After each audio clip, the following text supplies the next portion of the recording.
Hello, everyone. Welcome. It's Friday night. It is 7:30 here in California. We are in California. Miranda and are in California. We're the PT nighttime crew.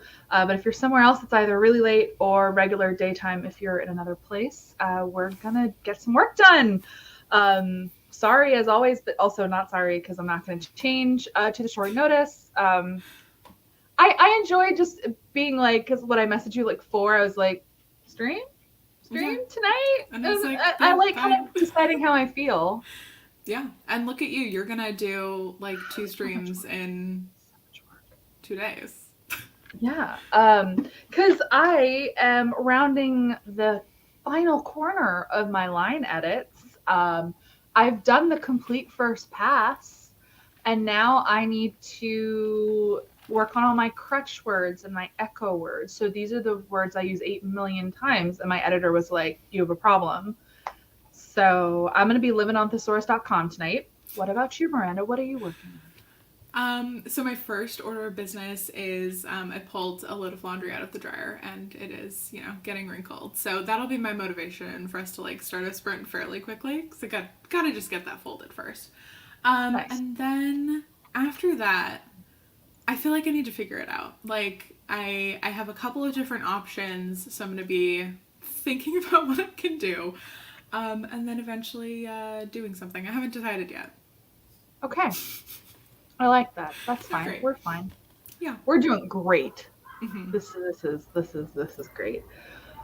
Oh, someone's I here. mean, It's you 10 are if a.m. you're mostly done. If you're almost there. Yeah, ish. But like, I'm in that like weird terror denial phase where I'm like, I technically don't have a lot to do, but also I have literally 72 hours left to make real changes. And after that, I can't really change the book. And I'm terrified I've missed something. Mm. But I also kind of can't bring myself to like do anything about it. It's terrible. I should be like rereading the entire book. And I've only read a few chapters. So, Oh well, I'm reading it. I yeah, can you tell you. are. I can tell you So tell me if things. I've messed up.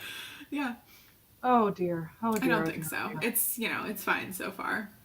Oh, so it's just fine. It's just fine, Miranda. No, but like you didn't mess anything up. It's great Well, so that's far. so far. You don't know how it ends. For all I know, That's you're going to be true. like, you That's you so true. horrible person. This doesn't hold up at all. I don't know. Look, I gave you my predictions, so you know how I I think it do know your ends. predictions. I love knowing people's predictions. Like that's my favorite part. And it's so Um, helpful too. Like yeah. it's helpful to know where people's brains are going, what they're picking up on. Specifically for a thriller. Yeah, like Um, the hands thing, for example. Didn't mean wait, what anything, but I what is picked the up on it hands anyway. thing? I'll tell you later. Oh, the hands thing. Mm-hmm. Yeah, no, I just thought it was a cool detail. I'm sorry to burst your Yeah. bubble that is not the And I secret was like, clue. ooh, I'm picking But up I'm on something. And you're like, I'm glad you no. picked up on it. I I know. just find people like with clammy hands kind of creepy, I guess. Yeah, but now it's a red herring. No, it's not. Anyway, I'm sure there's something else like that that I'm not picking up on that's like the actual right answer. Then maybe I don't know. you'll I'll notice find out later. We someday. don't know. We don't know. Okay, let's Anyway, jump right into a timer because you need to get okay. your laundry. And so does Caitlin. I saw Caitlin say that she Oh, needs to nice. do that too, which is Hold funny. on, I'm skipping an ad in the other tab. Okay. Let's do our trusty beach timer.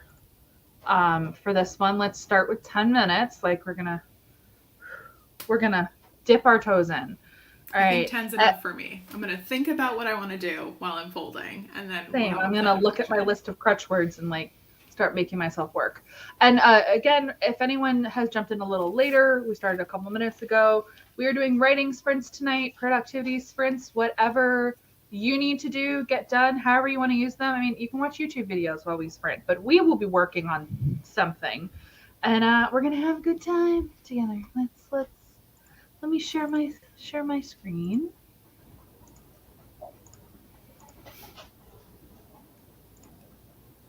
All right, and let's do this.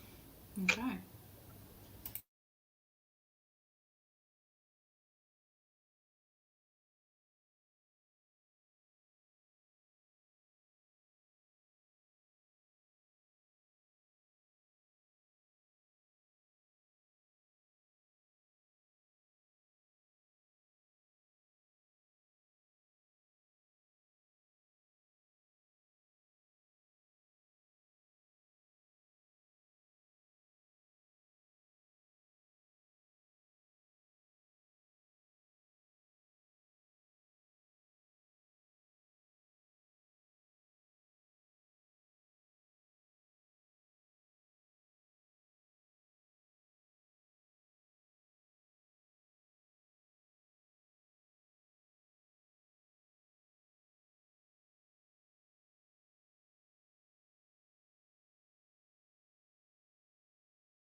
Ding-a-ling-a-ling.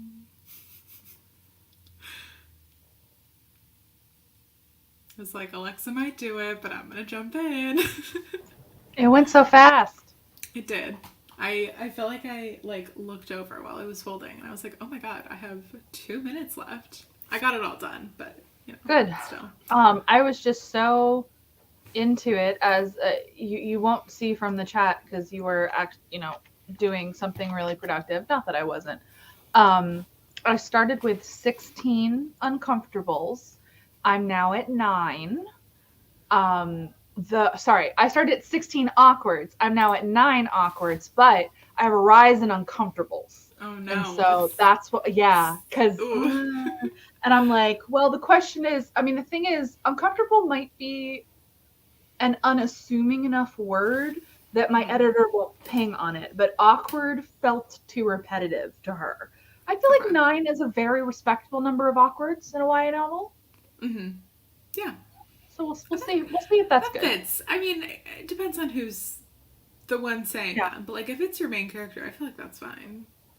Yeah. It fits. It makes sense to me that she would say awkward a lot. I don't remember this off the top of my head, but if I Google it, I can figure it out. The site I used. It's like Word Counter or something, and I always just Google it, and I remember it's British, and Google will show me that I've been there before, and that's how I remember.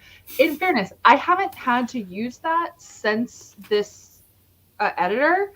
This editor gives me a list. My previous editor would just be like, watch your echoes, and I'd have to be a little bit more, like she'd circle the words. Okay. Don't get me wrong. It's not like she wasn't like helping me. But like Elizabeth, bam, first comment in the manuscript is, here are all of your crutch words. She's on top of it. She keeps track. It's honestly kind of horrifying to me how many times my editor reads my books. It's like, weird to think about someone doing that as many times. She's read my books more than I have. So that's scary. Yeah, right? Okay. So, I feel like there were a lot of questions, but I just missed them because I was not looking at the computer.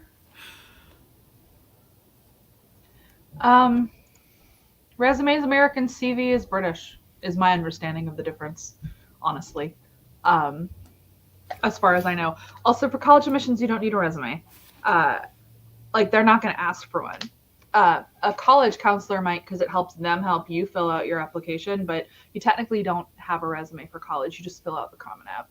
I wonder if, based on that person's question, I wonder if they need to have a CV for college. It said a resume for a job and a CV for college admissions.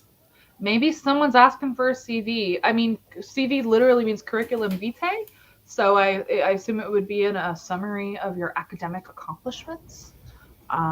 Yeah. All right, let me go back because you said you saw some questions. We'll do a little bit of chatting, and then like I'm feeling a little less awkward, but I'm saying, and energized by the idea of actually doing my work, which that's good.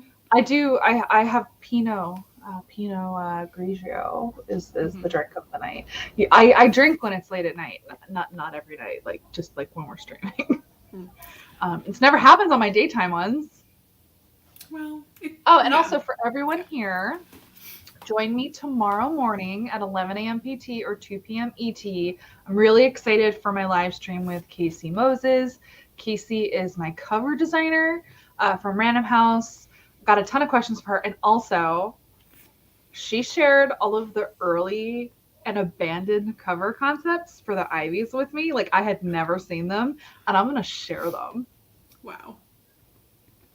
Tune in. Exclusive. That is so exciting. Yeah.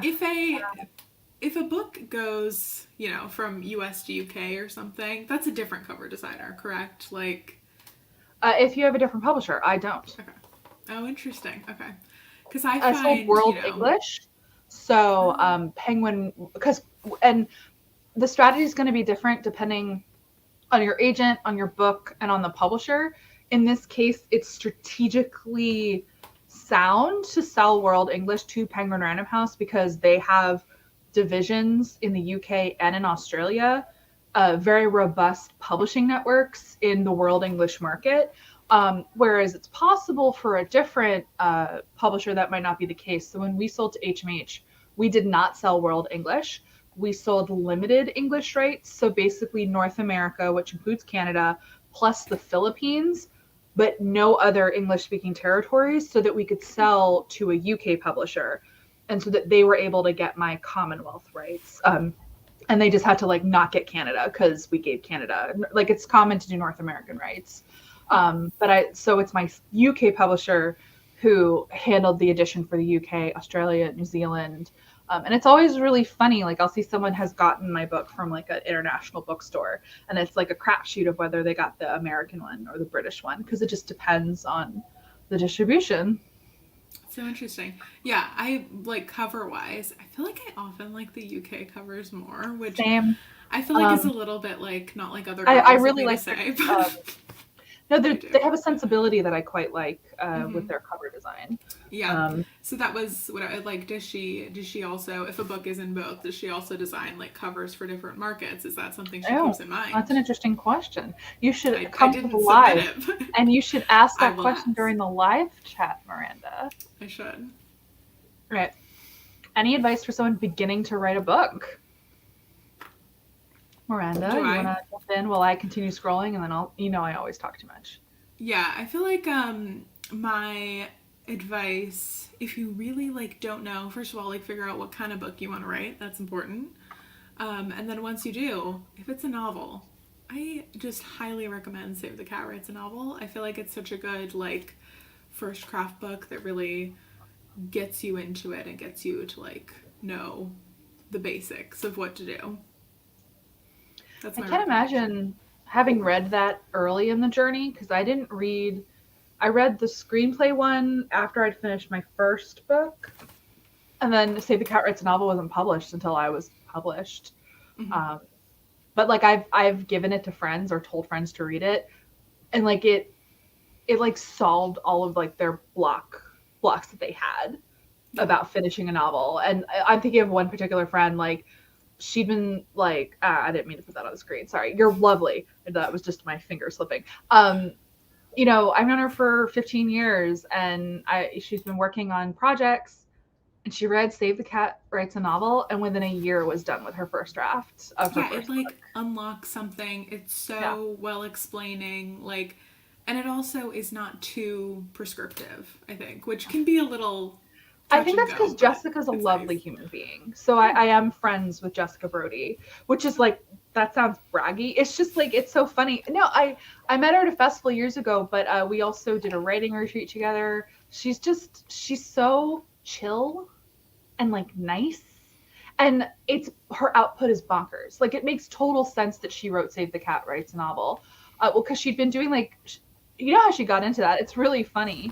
She did beat sheets for like the Hunger Games and like posted them online because that was something that interested her. And like the official Save the Cat people, like the people who have the copyright, because the author passed away years and years and years ago, like approached her to like be official with them, and here we are. But Jessica, she's prolific. I think she's written and published 15 to 20 books. It's some like bonkers number. She's really savvy. Um, Impressive. yeah. Now, Yeah, that's my now we're done recommendation. like just gushing about Jessica Brody. I mean, we've probably talked about worse things, like, it's Yeah, I fine. know, right? No, and like so like we're not like I know her, we're not like close, and so I was like really tickled when she asked me to teach a class for her. Mm-hmm. She runs something called Oh, I already manus forgot about that. That's not even why I brought it up. Yeah, that was last week. I'm so terrible. That's She so funny. just rebranded what it's called, which is why it's not. It's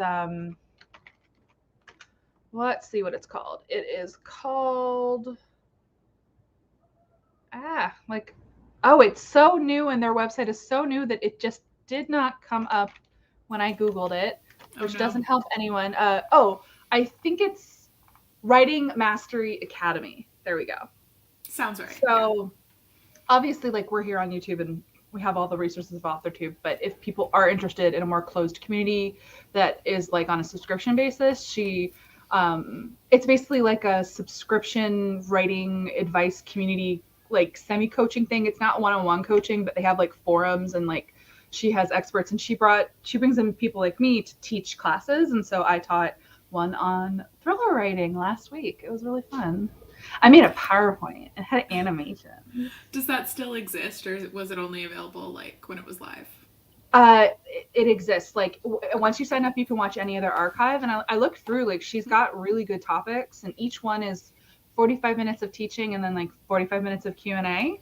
I thought I had a really good time, and some of my like regular viewers were there, and because they like said that, and I was like, oh, they know who I am. It was really nice. Yeah. Here. Hopefully that helps. We'll come back to the beginning of book thing. I do have something to say, but first-time novelist here is a full manuscript request a good sign that you should continue to pursue your novel. I had one from an agent at Writer's House, and it was so exciting. Anytime you get a full request, that is great. It's a sign that your query works, and that your pages work. I mean, especially if you're early on, that's great. Like, don't necessarily, have it be 60, 70, 80 agents and 3 years later. But that's really promising early on. It means you have something. There's something there. Oh, and the beginning of book thing. I've got so many different pieces of advice. Fight perfectionism. I say that over and over again all the time, but that was my biggest thing when I was trying to begin my first ever book. I kept like going over what I wrote over and over again and editing it and trying to make it perfect, and I stalled over and over again, and it wasn't until I kind of gave myself that permission to like not be great that I got through. And it's so funny, I still get people who get so angry with me who are like, it's not true that my first book is gonna suck. I'm like, yeah, it might not suck, but you have to give yourself permission to suck. That is the foundation of the advice. It's literally whatever it takes to finish. That's all that matters, and worry about it later, because it's so hard. Yeah. But also, if you're not vibing on it, if you are getting stalled, maybe it needs to be a different idea. It's okay to abandon a book. It's like you're trying to find the one that you can finish. So. And then I find once you finish one, you can keep finishing them. And that's why it's magic. Like like you just have to finish a book. The first book, you have to finish it, because that's how you learn how you write a novel the first time. And then but like it's the confidence of knowing you can finish is how I get through every book.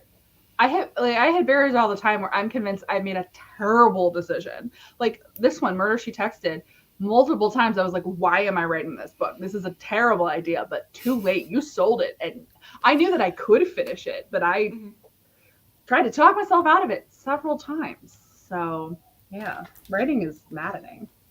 Yeah. Yeah, I don't know. And I feel like, yeah, once you finish it, you can finish like other books. And I also found myself like more able to finish other things. Like I always kind of thought of myself as the kind of person who would like start something and never finish it. And then I finished a book and I was like, oh, I'm a finisher now. Like I finish things. It was very much like unlocked something. It was great. Yeah. Well, and because it takes finishing a whole ass book, that's commitment. It's a lot. Mm-hmm. Even thinking about it, I'm overwhelmed, and I've done it many times. Like I know it, I'm capable of it, but it's like just thinking that after I finish this book, I actually have to write another one. Oh. But then you're going to be in the fun part of writing another one when you get to like, am I plot it and do the okay, come on. I guess that's the thing. I'm just clearly in the weeds. Yeah. The ups and downs. Here's a question about dialogue tags. How much is too much? Do you have feelings about this? No, because I feel like I'm probably doing it wrong. Like, I don't know. Same. I probably use them too much. It's an instinct thing. It's an instinct. I do think if you're referring to them by name too much, like read it out loud, I think can often help you hear the rhythm. I think it's a balance. Like I try to, if I feel like I've done a ton of tags, action or dialogue, I try to find a stretch of dialogue where I don't think there will be speaker confusion and not tag them every so often, like a little back and forth, the bouncy back and forth. And every once in a blue moon, my editor's like, oh, we need a speaker tag here. But for the most part, like it works out.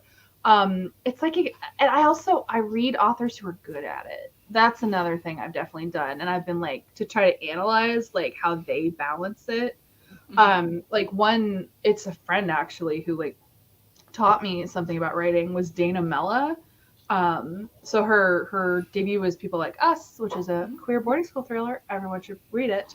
Her and it's actually it was I was CPing her next one, which is out next year, Summer's Edge, in 2022. And she had a scene with like 6 people, and I just thought it was brilliantly managed. Just the back and forth and the tags, and how she had this sense of place, but also was getting like tension and personality. And I read that scene twice, and I basically took mental notes, and I was like, okay, you need to try that. That was before I wrote the Ivies, and I like took that with me into the process. So I was like, how did she do that? So anytime you're reading a book and you're like, oh, that scene was expertly handled, read it again. Take notes. Yeah, and that's the kind of thing that I'm like, ugh, I need to actually physically read the books instead of do the audiobooks, because I'm never going to go back and like do that on an audiobook ever. Yeah. So it does make a difference. With my one and only audiobook I've ever listened to, as you know, The Maidens. But that's the thing, when I saw bits of text in some Goodreads reviews, like written out, they read differently to me. I was like, oh, that was a tag that I could remember some of the lines, and they read totally different on paper, which is really interesting. That's interesting. Anyway, I have People Like Us on my list, and I feel like it might have just moved up a few spots after this right now. No, I recommend it. It's got some good vibes, some good tension. It's nice. It's dark. Like I read it before I was friends with Dana, and you know how I am. I was just like, we're gonna be friends now. Well, and now it's just it happens. Yeah, she's a really good thriller writer. Mm-hmm. She's very humble, and she'll be like, "Don't say that," so I will say it for her. So, well, Summer's Edge nice is really good. Good. Oh. I also helped exciting. with the title. Yeah. Exciting. I saw another question about like editing. There's one like, how do you keep motivated during revision and like keep wanting to move forward? Like, how do you kind of know that you're moving forward? There's this one. Yeah, how do you feel a sense of progress? Yeah, that was the one that I was talking about. I just throw word counts out the window. I don't have a problem with it. I think of progress in terms of scene by scene and chapter by chapter, because I revise linearly. I start at the beginning and I work my way through, and it's literally like I'm checking what part of the book I'm in. Acts, I also like think about acts where I'm like, am I in act 1? Am I in act 2? Though sometimes that'll psych me out. On this dev edit, it's in the blog. I spent so much time in act 1. I thought act 1 would never die, and I felt hopelessly behind, and I was behind, and I did turn it in a little late. But that's because act 1 was 70% of the revision, just time-wise. Act 3 was like nothing, and act 2 was a decent chunk of time, but nothing crazy. So scenes, chapters, acts. I don't really pay attention to pages, but you can. It depends on whatever's going to help keep track. Yeah, I like beats too. And then the other one was, how do you keep yourself motivated to revise and edit? And it's like, that's a similar thing. And for that, it's, figure out the progress, the way that you're going to track your progress there. Also, tomorrow is a chat only stream, so like no writing, because it's like I'm interviewing Casey, and then she'll just answer questions. So it's a chat only stream. Let's see if I can keep it under 2 hours. I'm a monster. Anyway. Yeah. The other way to keep an eye on your revision and like how much you progress through, I'm an Excel monster. Because I'm constantly trying to turn writing into math. It's a problem. But one of the things that I do is I have a list of all of like the changes kind of chapter by chapter that I want to make. And if I'm making progress through that list, then I'm making progress. Level of organization, Miranda. I talk about it. I told you, I made a spreadsheet for my mentee. It's a lot, yeah. I'm able to do more for her than I've ever done for myself, apparently. So it's like when I forgot you were a kid, to light my candle. I don't know if you were like this. When I was a kid, like I'd go over to my friend's house, and it's much easier to like clean their room than it is to clean your own. It's the same thing. I don't clean any rooms. I don't clean other people's rooms, and I don't clean mine. I'm a mess. I'm a hot mess of a person. That's how I grew up. Guys, it's pumpkin pecan waffle time. Ooh. Yep. Ugh, I saved enough of it for this year, and now I get to buy it again. I know. I told you about this when during our weird miscommunication that we had, but I've been trying to work through all of my fall candles so that I can buy more of them. Yeah, that's the And thing. I now, have all the fall and winter ones from last year, and I need to start getting rid of them. That's why I've been burning them. Because yeah. there was this, I mean, partly, there's just this period where, like, my cat has cat asthma, and I bought an air purifier, but also I got out of the habit of candles just in case. Oh His yeah. asthma seems to be solved. The air purifier did it, though I've Oh also good. seriously considered that he might have been allergic literally to the other cat. Maybe. His asthma got better after the cat died. Oh, that's so sad. It's really sad. But I also got the air purifier like a couple weeks before that. So So maybe anyway, yeah, it's I use air probably a purifiers for my combo. cat now, but I try to be very, very careful with scented things just in Mm, case. yeah. Anyway, I have too many candles. It also just like wasn't cold enough last year to like use that many fall candles, I feel like. Also, you when it's hot, I can't have Mm-hmm. candles when I have a fan on because it blows the candle, and it's been hot Oh, in LA. So yeah, this is a that's fair. candle stream now. So I'm so we sorry, you should guys. sprint. We should. Let's do 20. I like 20. Okay, and I did figure out what I'm gonna do. So, two of the people who have read parts of my book so far gave me the feedback that it would be much better in present tense, and I was like, you were both absolutely correct there. There's no reason why this book should be in past RIP. tense. But So, also, yes, honestly, yeah, for yeah. if it's YA suspense, you will help yourself a lot if you that doesn't mean why it has to that doesn't mean your book has to be in present or anyone else's, but No, should I you know. choose that, it cannot hurt you. Yeah. Basically. When I'd first written this, I had never written anything other than third person past tense. So I changed the third person to first, but I didn't change the past tense in a past that I did. And looks like now we're gonna do another one. So if Riley is still here, thank you so much. Appreciate it. You're right. Sorry, So I'm that's still what I'm looking at doing. the chat, but I know we need to sprint. You I'm know, oh, there's the some good chat will comments. be No, there when we come back. it'll be there when we get back. We're going to sprint.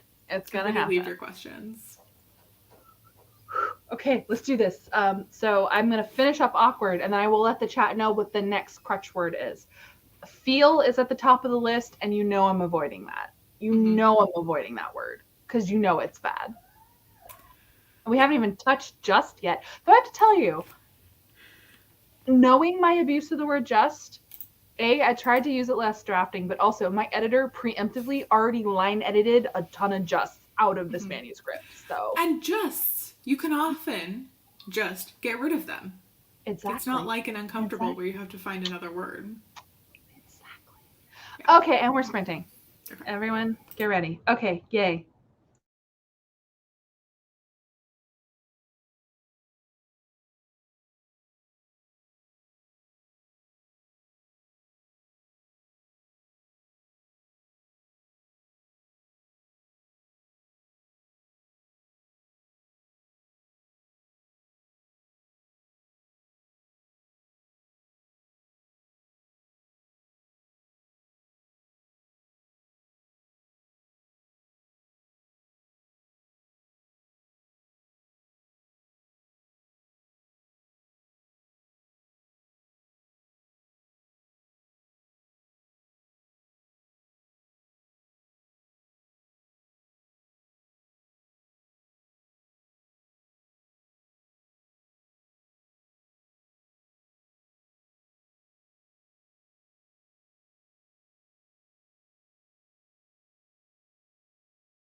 Ding-a-ling-a-ling. We did it. I'm the Laura. Somebody has to be. Somebody gets to be. Yeah. It's true. I started with 30 waves, not all physical waves, but I got it down to 19, which I'm pretty proud of given there's beaches in this book, so there are waves there. Multiple people have wavy hair, and they're homecoming queens, so people have to wave. The one that I had too much of that my editor flagged, though, was I have people wave people off all the time, like, oh, psh, psh. So I had to find other ways to say that. So, Yeah, it makes sense. Yeah. or, But yeah, or I don't know. this kind of wave, like, yeah. People wave It's a like lot. it's the physical version of a smile, which I also overuse, and we're going to get to. So, how'd you do? I did fine. It was great to, try something a little bit different, change things up. It's definitely better. Like, no question about it. So, bad news for me is that I have to go through this book again. And I was like, do I want to save it for after I do the fun thing that I've been looking forward to? And no, because if I keep the fun thing that I'm looking forward to, then I'll get through this faster. Mm. So, yeah. Here's a fun question. How big of a cast is too big for a YA novel? I don't know if there's an unspoken industry standard, but the bar tends to be, can agents tell people apart? Do agents like it? And then do editors like it? That's your bar. And of course, before you get there, test it with CPs. You might hear things like, found it difficult to keep track of what was going on, had trouble telling characters apart. You might even hear things like had trouble connecting if you're hearing coded passes. But generally, I am editing a book that has a massive cast. It does. It's hard. Yeah, it's hard. I can't give you a hard number, but I can say so. The main friend group has. It's always tricky because when you end up killing one of them, then you need to have enough people left over to have suspects. I had that problem in the IVs too. Hold on. Cecilia, Bronte, Amber, Morgan, Luke. There are 4 people in the friend group after the 5th person dies. There were 6 originally. Now, so he's I got to keep the character but make him a side character. Caleb, he comes up a couple times. So he used to be in the friend clique, and I had to edit him out of it because early on, like when my editor bought the book, she was like, I cannot keep all these people apart. And he got sacrificed to the writing gods because he did not have a motive. And I was like, if you don't have a motive, you can't be in the main friend group, Caleb. You need a good reason to kill someone. You can't sit with us. You can't. Literally, he was in the cafeteria scene at the beginning. He got written out of it. Oh, that's sad. But so I consolidated his character traits into Luke. So basically, Luke and Caleb became one person, but Caleb still exists. It makes sense. Caleb. Poor Caleb. Is he a good egg? I mean, anyway, I like him. But that was like, I feel like everybody likes Luke more. Yeah, that's why Luke was more charismatic. Yeah. Anyway, and my editor wanted me to make a further cut to that friend group, and I said no. She had not yet read Act 2. I think you're in Act 2 already.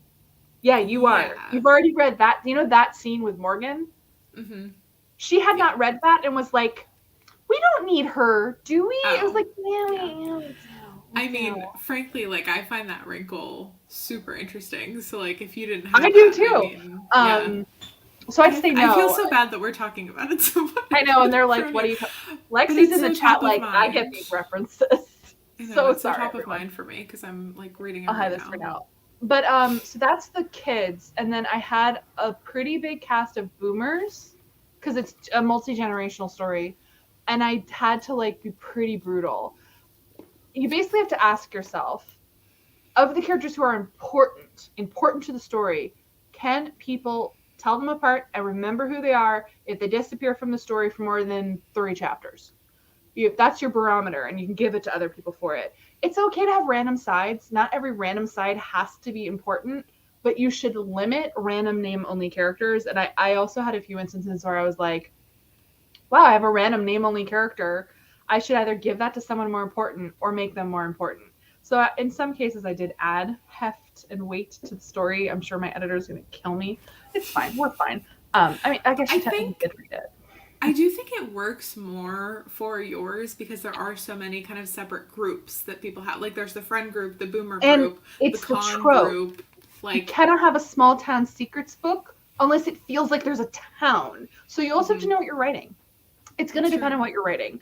Yeah. But you do have to be careful. I'd say as a rule, generally as a rule of thumb, she says having repeatedly defied this, and I mean, there's a reason everyone says Margot is the most useless Ivy, and I'm like, that's because she is, because I couldn't juggle that many characters, because basically in fiction, you really can't have them have more than two friends who will actually like have Make a difference. significant import. It's hard to keep track of more than two friends unless you can manage it. And this book, Mm-hmm. I'm doing it, but it's because the trope supports that.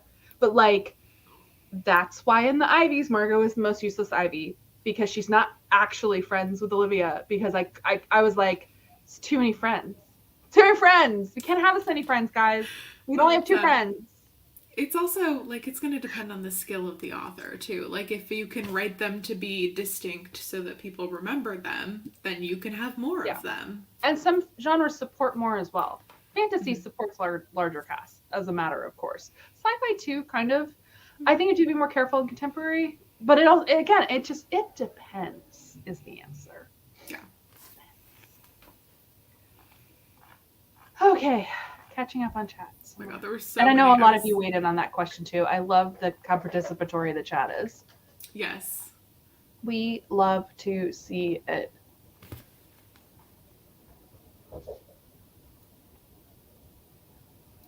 Everyone got words in. I'm so proud of everyone.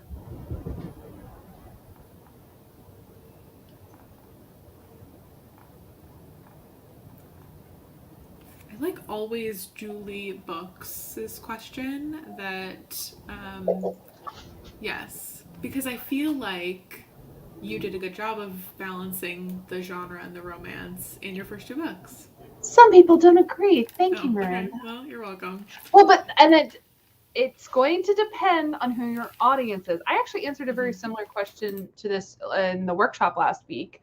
Pulled an answer out of my butt that I was pretty pleased with, so I can repeat. I know I was like, unexpected. You have to. It depends on what your primary genre is. You have to know who your readership is, or who your target readership is, and what they want, and what will make them happy. The question I got last week was about. It was. Paranormal, I think, or Portal. It was like a Portal fantasy and romance, but they said the main genre is romance. Is that what they said? Yes. Okay, Outlander. Yes. Oh, it was thriller. It was thriller and paranormal. And I was like, well, most thrillers are grounded, so you're not writing for thriller readers, you're writing for paranormal readers, and making the tension good, you can do that as secondary. Focus on your primary genre. So if your primary readership, if it's the romance, don't worry about focusing on the romance. And that's a healthy genre. And that readership knows what they want. And I'm sure you read those books as well. I'm thinking of like Sarah J. Maas. I'm thinking of Jennifer L. Armentrout. Of course they have the fantasy stuff, but we're here for the romance. It's not George R. R. Martin. Some of us aren't here. I actually am poorly read and haven't read either of those, but it's okay. I mean, I've read some Sarah J. Maas, but I'm not a consistent reader, but it doesn't matter. Anyway, the point is, do just enough so that, of course, it still feels a little juicy and you have some good fantasy nuggets. Lean into some of the fun tropes, but do not knock yourself out going overboard, because it's going to slow down romance readers. So I was writing primarily romances, and they were light sci-fi, and the sci-fi was more like supports and dressing. But I am aware, and you know what? Yeah, it's fine. I know that more sci-fi forward readers probably didn't like that balance. Yeah, okay. I mean that's going to be why I liked it. Okay? That's why it worked for me. Well, in the second one especially, I was like, this is really not a sci-fi. No, it's like it's not sci-fi until you get to the speed It's a dating, and then fantasy it's romance. It's sci-fi. not a fantasy. I'm a terrible person. It's fine. It's fine. We're fine. We're fine. But the You know, thrillers are thrillers. thrillers are Are they? thrillers. They're like YA, because I feel like YA is even part of it, and like the contemporary elements too. Well, and that's the thing. So I actually think I think that's valid for thrillers too, or thriller readers. You have to know your audience. And I think Karen McManus and I have different readerships. This is just my personal. And like meaning there are books like Karen's books and several other books where they're really juicy contemporary books with great romance and obviously a strong suspense thread. Like the suspense, the thriller is the thing. It's really more suspense. Um, I don't think my books are that.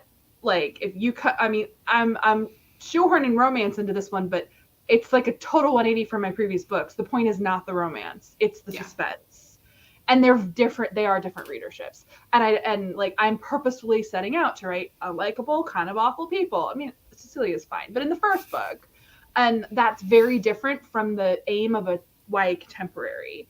And they have slight overlapping but slightly different readerships, and you have to know what you're writing. Yeah, that's interesting. I That's how think I'm probably much more in that. If it's a contemporary or thriller spectrum, I'm gonna end up more on the contemporary side, but that's just me. Oh my god, Kitty! Yeah, sorry, she was like fussing at my feet, so I was like, "Well, you Is can that come one out." Bronte? Yes, it's Bronte. Wow, I can I totally got part so much notes. good kitten footage for my next vlog. Everyone get ready. I got them playing with feather toys, and it's like a 2 to 3 minute set of B-roll. So Okay. What get is the ready. makeup haul that we're gonna get in the next vlog? That's one of my Oh, you personal you favorite already know who parts. I am. Unfortunately, yeah, it happened again. I have a whole section discussing my recent makeup revolution and ColourPop shopping endeavors. I basically oscillate Ooh. wildly between Pat McGrath and ColourPop. So I'm wearing I today a mix of both. This is Pat McGrath with Makeup Revolution. So great. a cheap She's a woman of the palette people, and then everyone. very expensive one. So excited. Love that. But Um, I got just I it's in the blog, but I wanted green eyeshadow. So I went to Make a Revolution. I was like, because ColourPop didn't have the shade I wanted. It's like, what is another like fast fashion makeup company that might have green? Um, and I ended up buying a highlighter palette. I'd had like an eye on, and it's amazing. I'm wearing it now. She's a YouTuber. It's a collab, and I'm usually not into that kind of stuff. But anyway, is I got it this Soph? Soft, yeah. So Yes, highlighter Soph. palette is She's great. amazing. She also her channel's great. Love her. Yeah, I mean, I Big fan. watched her like, but not religiously. And exactly, I watched her launch video. And I was like, wait, I want your old collab, and they still sell it anyway. I also bought like a bronzer set, and I kind of like it anyway. Off topic. Sorry, I'm the worst. I don't know. I realized the other day how much Glossier I have. Oh my Okay, god, it's one I haven't it's gotten into. it's really like it's a problem for me. I also saw someone ask. I saw like two people ask when the next AMM round is. It's January, right? Yeah, January. Like, don't make me give you a date. Just say Okay. January, because like I don't have the executive function to think that far ahead right now. So I seem so accomplished, but I'm just a mess. It's fine. I No, I mean, can only think in the short term, and the short term is turning in this book. So, that's fair.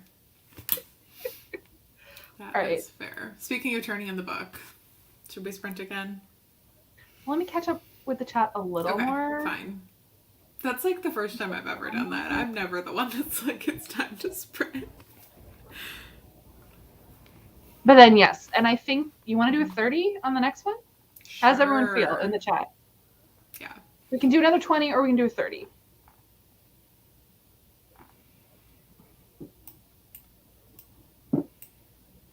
Waiting. No answers. I'm still catching up. There might be a bit of a delay too. Yeah, I think there is on I our went in end. to like pop out the chat because I don't like the Scrivener. Oh my god, StreamYard like chat thing. So I have the chat popped out, and when I went over there, I was like, oh wow, they're very behind because the timer was way behind where we actually were. Anyway, Someone said 25. I do like that idea, but I'm seeing a lot of Let 30s. me see if I can find one. So fun fact, I have a new neighbor. Like it's someone who moved into the building next door, so they don't even live in my building, and they're currently singing very loudly. So I don't know if people Oh, can hear wow. that. I heard a little something, I and I support was like, them. okay. Honestly, like we're gonna be fun neighbors because eventually they will also hear me sing very poorly, very loudly. So yeah, What is the Alexa singing? it's usually musicals. Okay. I have a playlist called Musical Sing Along, which are just like really singable songs from musicals. Oh, I also have a karaoke playlist, which are just songs I like to nice. belt to. Um, Lately, I have been singing a lot of Gypsy, so Rose's Turn, because I'm very dramatic. Okay. Yeah, Nice. yeah. And I love to do company, ladies who lunch. Basically, my neighbors probably think I'm insane. It's fine. That's Oh, look. Waitress, another I'm really good one. oh, I'm sure that they probably also do very annoying things. Oh, sometimes I pull out some Mama Cass. That I've been doing that lately. Always down for some ABBA. Those are good singing ones. Yeah. Is there a new ABBA album coming? There is a new ABBA album coming. Like, what is even Weird. happening? Weird. The last time they made new music, I was either not born or just born, and I'm turning 38. So process that. It's very Yeah, weird. that's wild. They were my I'm not first gonna say CD. a degree to which that's wild or something, but that's a little crazy. Good for them. I I love think it's them. because of TikTok, right? Like, Maybe. No, I think it's actually more of Mamma Mia the musical because I feel like they've been mm, working on this music for a while. mm, And generally, like they're amazing songwriters. Like Chess the musical, we're back on musicals, fantastic. Um, yeah, they're talented. mm, So good for them. everyone's saying 30. So Oh, look, the people have spoken. the people have spoken. And people can't hear her singing. Well, I'm sure she's pleased I because think she's I behind the can a mic. tiny bit. Yeah. Look, I don't know yet whether I prefer her to the previous person who lived there. So repeat, this is not in my building. It's next door because of courtyards. You get echoing. The last person who lived there, every once in a while, like a couple times a year, would play French and Armenian pop music that was probably from the 80s. Like it sounded old, so loud. It felt like it was in the room with me. Wow. Um, until 1 or 2 in the morning. It was a time. So And they've there's left. only so much noise canceling headphones can do. And they'd sit on the balcony and smoke. So they were living their best life. But me and this, I mean, there had to be at least 100 people who were hearing that because of I live in a densely populated area. Mm, Um, and hopefully there's no one here who's creepily trying to figure out where I live and you work. Reference. hopefully. Hopefully. There are too many buildings here. They can't. Yeah. Only if you really like singing. So I do like to harmonize. I am an alto, so I will Ooh, always come we in on the can't do that. alto line. My pet peeve is people who can't hold the melody. Like, you know, where you have that friend who can't hold the melody? Maybe it's you. Hopefully, it's not you, Miranda. We can go to karaoke. I think it is very well me. We'll I test you. look. The problem is that if I'm hearing what someone else is doing, I'm gonna morph to what they're doing. Okay, you're one of those. Okay, Yeah, so I can't harmonize with you, and that is upsetting. I'm sorry. I come from a that's choral background, so I'm I all don't. about that alto line. Sometimes I can go I have no mezzo. It idea. I don't depends. even It know what that depends. means. I played the flute. That's all I got. I don't Alto, know. so the most melodies are on the higher register for women's voices, and alto comes in under. And a Hmm. mezzo is just like, I mean, that's not necessarily harmony, though it might be. Like, I'm not a soprano. I can't go that high, but I'm a decent mezzo and I'm a good alto. Like, sometimes I can sing tenor. So that's how low I can go. Well, I have sung tenor, like, in a professional chorus. In college, they had, for some parts of, I think it was either Brahms' Requiem or Beethoven's Ninth. I sang some tenor lines. impressive. I can sing both of those in German. So Wow. I had the like chorus, I not don't well. know, I'm not that whatever it's good. called. Teacher in high school was like, you should join chorus. I can teach anyone how to sing. And I was like, you haven't met me. I don't know if I believe that.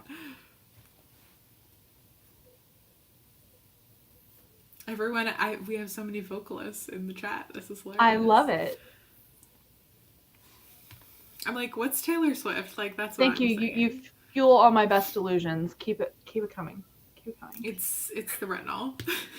Retinol is like my skin's dry as hell, but it's starting to get very bright. So aging. Anyway, should we See, now spread? that you know this Oh, person's a real okay. singer, they're using fancy words. Coloratura. That's like You're legit. speaking a different language. I know which one it is. I know it's Italian, but like it's still a different language. I am not good enough for singing videos. It's not going to happen. Plus, I don't want to be copyright struck. But like genuinely, I'm like passably good in a karaoke situation, but not like how those karaoke ringers. We all know a karaoke ringer. I am not a Mm-hmm. karaoke ringer unless I'm with a pretty amateur crowd because I rehearse my karaoke songs because I'm an asshole to ensure that I know that I sound good. I don't sing I get songs where that. because I can sound really nasal, not necessarily pitchy, but there's some songs that I just sound like I can't sing a lot of pop songs, Mm, especially sopran like that's high all I got. register pop songs. This is getting so like intense, but like there's certain songs like for a while Lord's Royals was one for me. I was really good at it. I can do some limited Katy Perry. It depends on the Katy Perry song. Uh, are my old UK peeps in the chat? Because one of my go-tos is Steps, if that makes sense. You're too young and American. Yeah. But like classic, I'm talking Steps' album from the year 2000. That shit is at karaoke because I go to Japanese karaoke and they have the European catalog. It's Ooh. great. But I'm actually not good at ABBA. I adore ABBA. I am not good at singing their songs. I don't think I sound very good because yeah. Anyway, That's fair.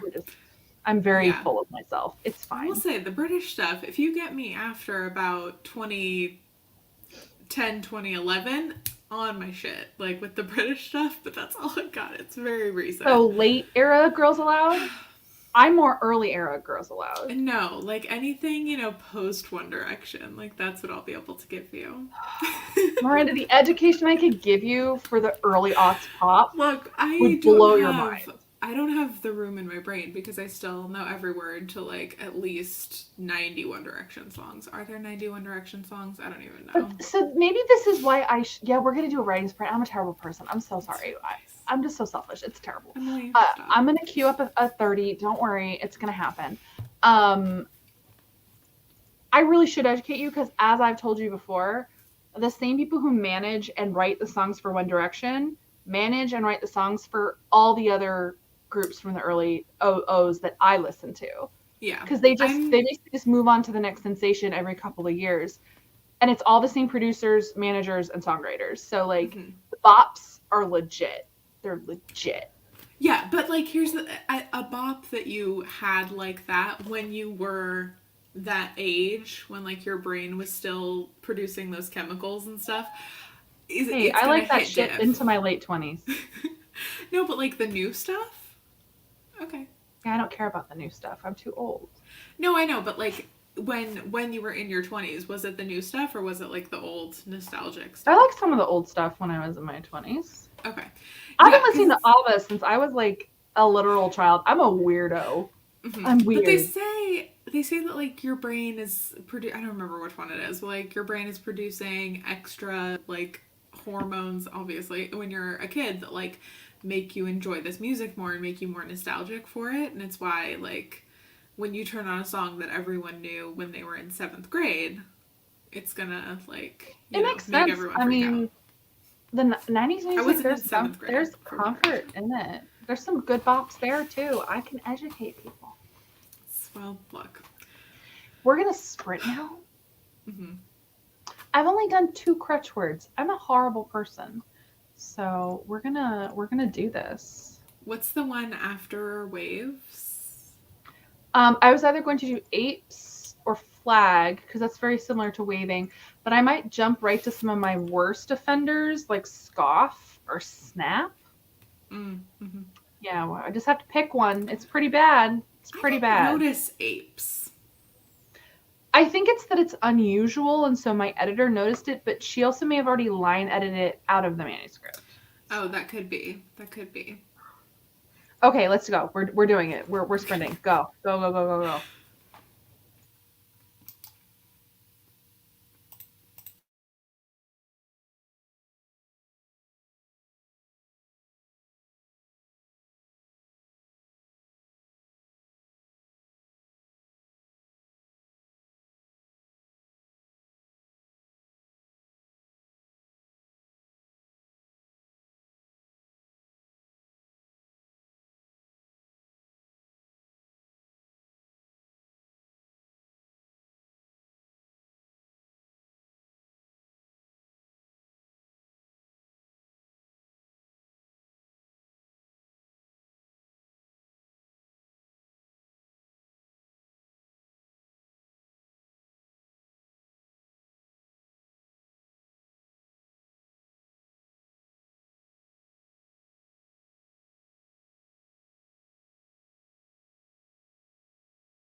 Ding-a-ling-a-ling. I think your neighbor was the ASMR. one who really brought us out of that sprint, I gotta say. Sorry, what? I think your neighbor was the one who really brought us out of that You could sprint. hear that. I heard All a right. little bit. All right. There was one specific yell that I heard. It's like, hey, hey. Yeah. Yeah, it's fun. Super fun. They're having a great Yeah. Friday. Good for them. I have to say though, like 10 years living in Hollywood, almost 11. There was that like rare neighbor, and I want to say like, it was really rare that I think what it must have been that dude who lived there would have some friend visit him once in a blue moon. Like it wasn't even every year necessarily, but it happened at least 3 times. But like clearly they were just really enjoying themselves and had to blast that music. But other than that, generally I don't have disruptive neighbors. Like it's a pretty chill. Like there are thousands of people packed into a very small space. It's mostly okay noise wise. Every once in a while though. Every once in a while. Uh, Also, like someone definitely got a dog recently. There was a lot of like last night, like 2 hours straight of yipping, faint enough that it didn't really bother me. But I'm like, whoever lives actually next to that unit must be going insane. It was like yip yip yip yip yip. It would stop. Have you ever had a neighbor who won't change their smoke detector alarm and you can just hear it and you go insane? Because I have. Um, And I hate ish. it. So they've gone out in the hallway over a Oh. weekend before, and Mm. then yeah, that actually once happened to me. My smoke detector went out right at the start of the weekend, Mm. and I felt really terrible calling the emergency line, But but I was going to it's go emergency. insane because I I lasted like 14 hours, and I was like, I can't Oh do my it god, I anymore. last like 5 minutes and I'm like, Amazon I Prime now. I Can you slept please with send me a headphones in. battery? I'll Yeah, it was get a it on Friday night, and share. I slept with headphones in, and I didn't know how to change the battery. Like Hmm. I tried, like I looked at instructions, and it said so. I just I called the building. I was like, Oh, will I you help me? definitely did that myself, but I did it with earplugs in because it wouldn't stop going. I had the unit above me was vacant for a glorious like 2 month time when they were getting the new tenant in. I think they were remodeling it. That part was a nightmare because they were like ripping up floors. Anyway, um, at some point while it was vacant, their smoke detector died, and I had to figure out like, oh god, is this actually like I thought maybe it was coming from my unit somewhere that I didn't Oh yeah, know. It was a whole the the thing. the, It's the blip, uh, and you're just like you're listening like a dog, like a meerkat. You're like, where is it coming literally. from? Yeah, yeah. I do not miss sharing walls with people. Like I said, knock on wood, I've mostly been okay. There was this Mm-hmm. very weird time when whoever lived above me was convinced that randomly, like 1 a.m., 2 a.m., I was pounding the walls really, really loudly. And so they would smack something heavy on the floor really, really loudly. And inevitably, that would wake me up. Mm-hmm. And like the front office called me, I'd be like, I'm really boring and quiet. I turn everything off before midnight. I go to bed early. Like they're hallucinating something in the middle of the night. There's something wrong with the upstairs neighbor. It's not me. I mean, that's a thriller. Like that's a book. Right? I'm like, are they okay? Do There's they have something wrong. like the like do they have what's it called? The poisoning that you can get not cyanide, the chemical in your house, carbon monoxide. Yeah. Well, sometimes when you have carbon monoxide poisoning, you can hear things and like Oh, see things. interesting. And that's Yeah, but scary it was if really weird. It was someone's. like this few month period where like I had trouble with my upstairs neighbor. I'm like, I'm so boring. Like you don't even understand how boring I am. And then it's Oh, that you're. they were alleging I was like playing music. Like I'm like, no, it's definitely I'm reading. If it's midnight, I'm And I don't even listen to completely quiet audiobooks. in bed. I'm very boring. Um, this is a fun question. What classic novels do you think are overrated and which classic books don't get enough love? I You have saw this one feelings, and I was like, I don't know. Um, I don't know. I think of the ones that I'm trying to think of the ones that I like enjoyed reading in school. Like Well, loved The Giver. oh, I That one love was The so Giver. But that's good. a modern classic. That one's I acceptable. know. But Um, when you read that in yeah. school and then you're like reading for fun and your books that you're reading for fun are like The Hunger Games and stuff, it's like, yeah, it's the same thing. It's Yeah. just as good. Um, I am on record as I have very strong negative feelings about A Tale of Two Cities. Mm. I Ugh. hated that fucking high school. I don't I know how have I feel about it now. trauma associated with The Tale of Two Cities. Oh. Oh, it was a bad time. It was like summer reading I did not do, and it Well, let's was think. like 3 days before, and I like A Tale of genuinely Two lost my Cities mind. remains the only time I did not complete assigned reading for school. Hmm. And like I did, it's not cheating. Everyone does it. I didn't even Cliff's Notes it before the quiz. I asked a boy, I think it was Gary, who works for Google now. He's doing great in life. Good for Um, Gary. I basically just said, "How does it end?" I just said, "Tell me the ending," and I got through that quiz, and I did not fail. Wow, love that. Like I read enough of it, but it was I kept falling asleep reading the book, and I just didn't finish it in time, and I bullshitted my way through that quiz. So the thing is, I like Great Expectations. So my problem isn't Dickens; it's just that book. It's just that Hmm. book. I feel like I'm not that well read. I'll say one classic I think is slept on or like writer kind of. I mean, not among hoity-toity sets, but I feel like Thomas Hardy is underappreciated, at least in the United States. I feel like in Interesting. Britain he is venerated. Um, Test of the D'Urbervilles, man. I know a lot of people don't like it, but I loved that book. It was, I Did mean, it not was read it. unrelentingly terrible. Like it is about awful people, except for Tess. It is about awful people who do awful things, and then terrible things happen to the nicest person in the book. But I found it delightfully bleak, and he really liked trees and nature, and I thought it was beautifully written. Hmm. He also wrote a very famous poem about the Titanic, which is quite lovely, and that was on the AP English exam the year I took it. So I was glad we had studied him in class. I'm glad there's a chat here because I'm being reminded of so many books that Oh I yes, all just. right. Go down and see what people are saying. I Let's know. because my confession. I believe in the classics and I love the classics in the sense that like I got a lot out of studying certain ones of them. I'm honestly not that well read. There's a ton of classics I've never read. If they weren't assigned for class, I never read them. And Yeah. apparently Georgia really skipped a lot of curriculum. I have never read The Catcher in the Rye, but I've heard this about it. And do you know that he was a sexual predator? So F him. What a surprise! Oh Yeah, my I read a god. really good personal piece by a woman, Joyce Maynard. She actually tried to like call him out Hmm. 15 years ago, and she got like lambasted in the literary establishment. And then when Me Too happened, she wrote an essay basically saying like I tried to. He basically groomed her when she was 18 years old and took advantage of her, and then basically jumped her for another teenager. Oh my god. So, patterns. So Uh, I'm happy to say I've never read this book. So yeah. not mad about it. I'm sure there are people who love it, and that's great. Scarlet Rider, I will say it's overrated in the sense that it definitely feels overtaught and overemphasized, but I didn't hate it when I had to read it for class.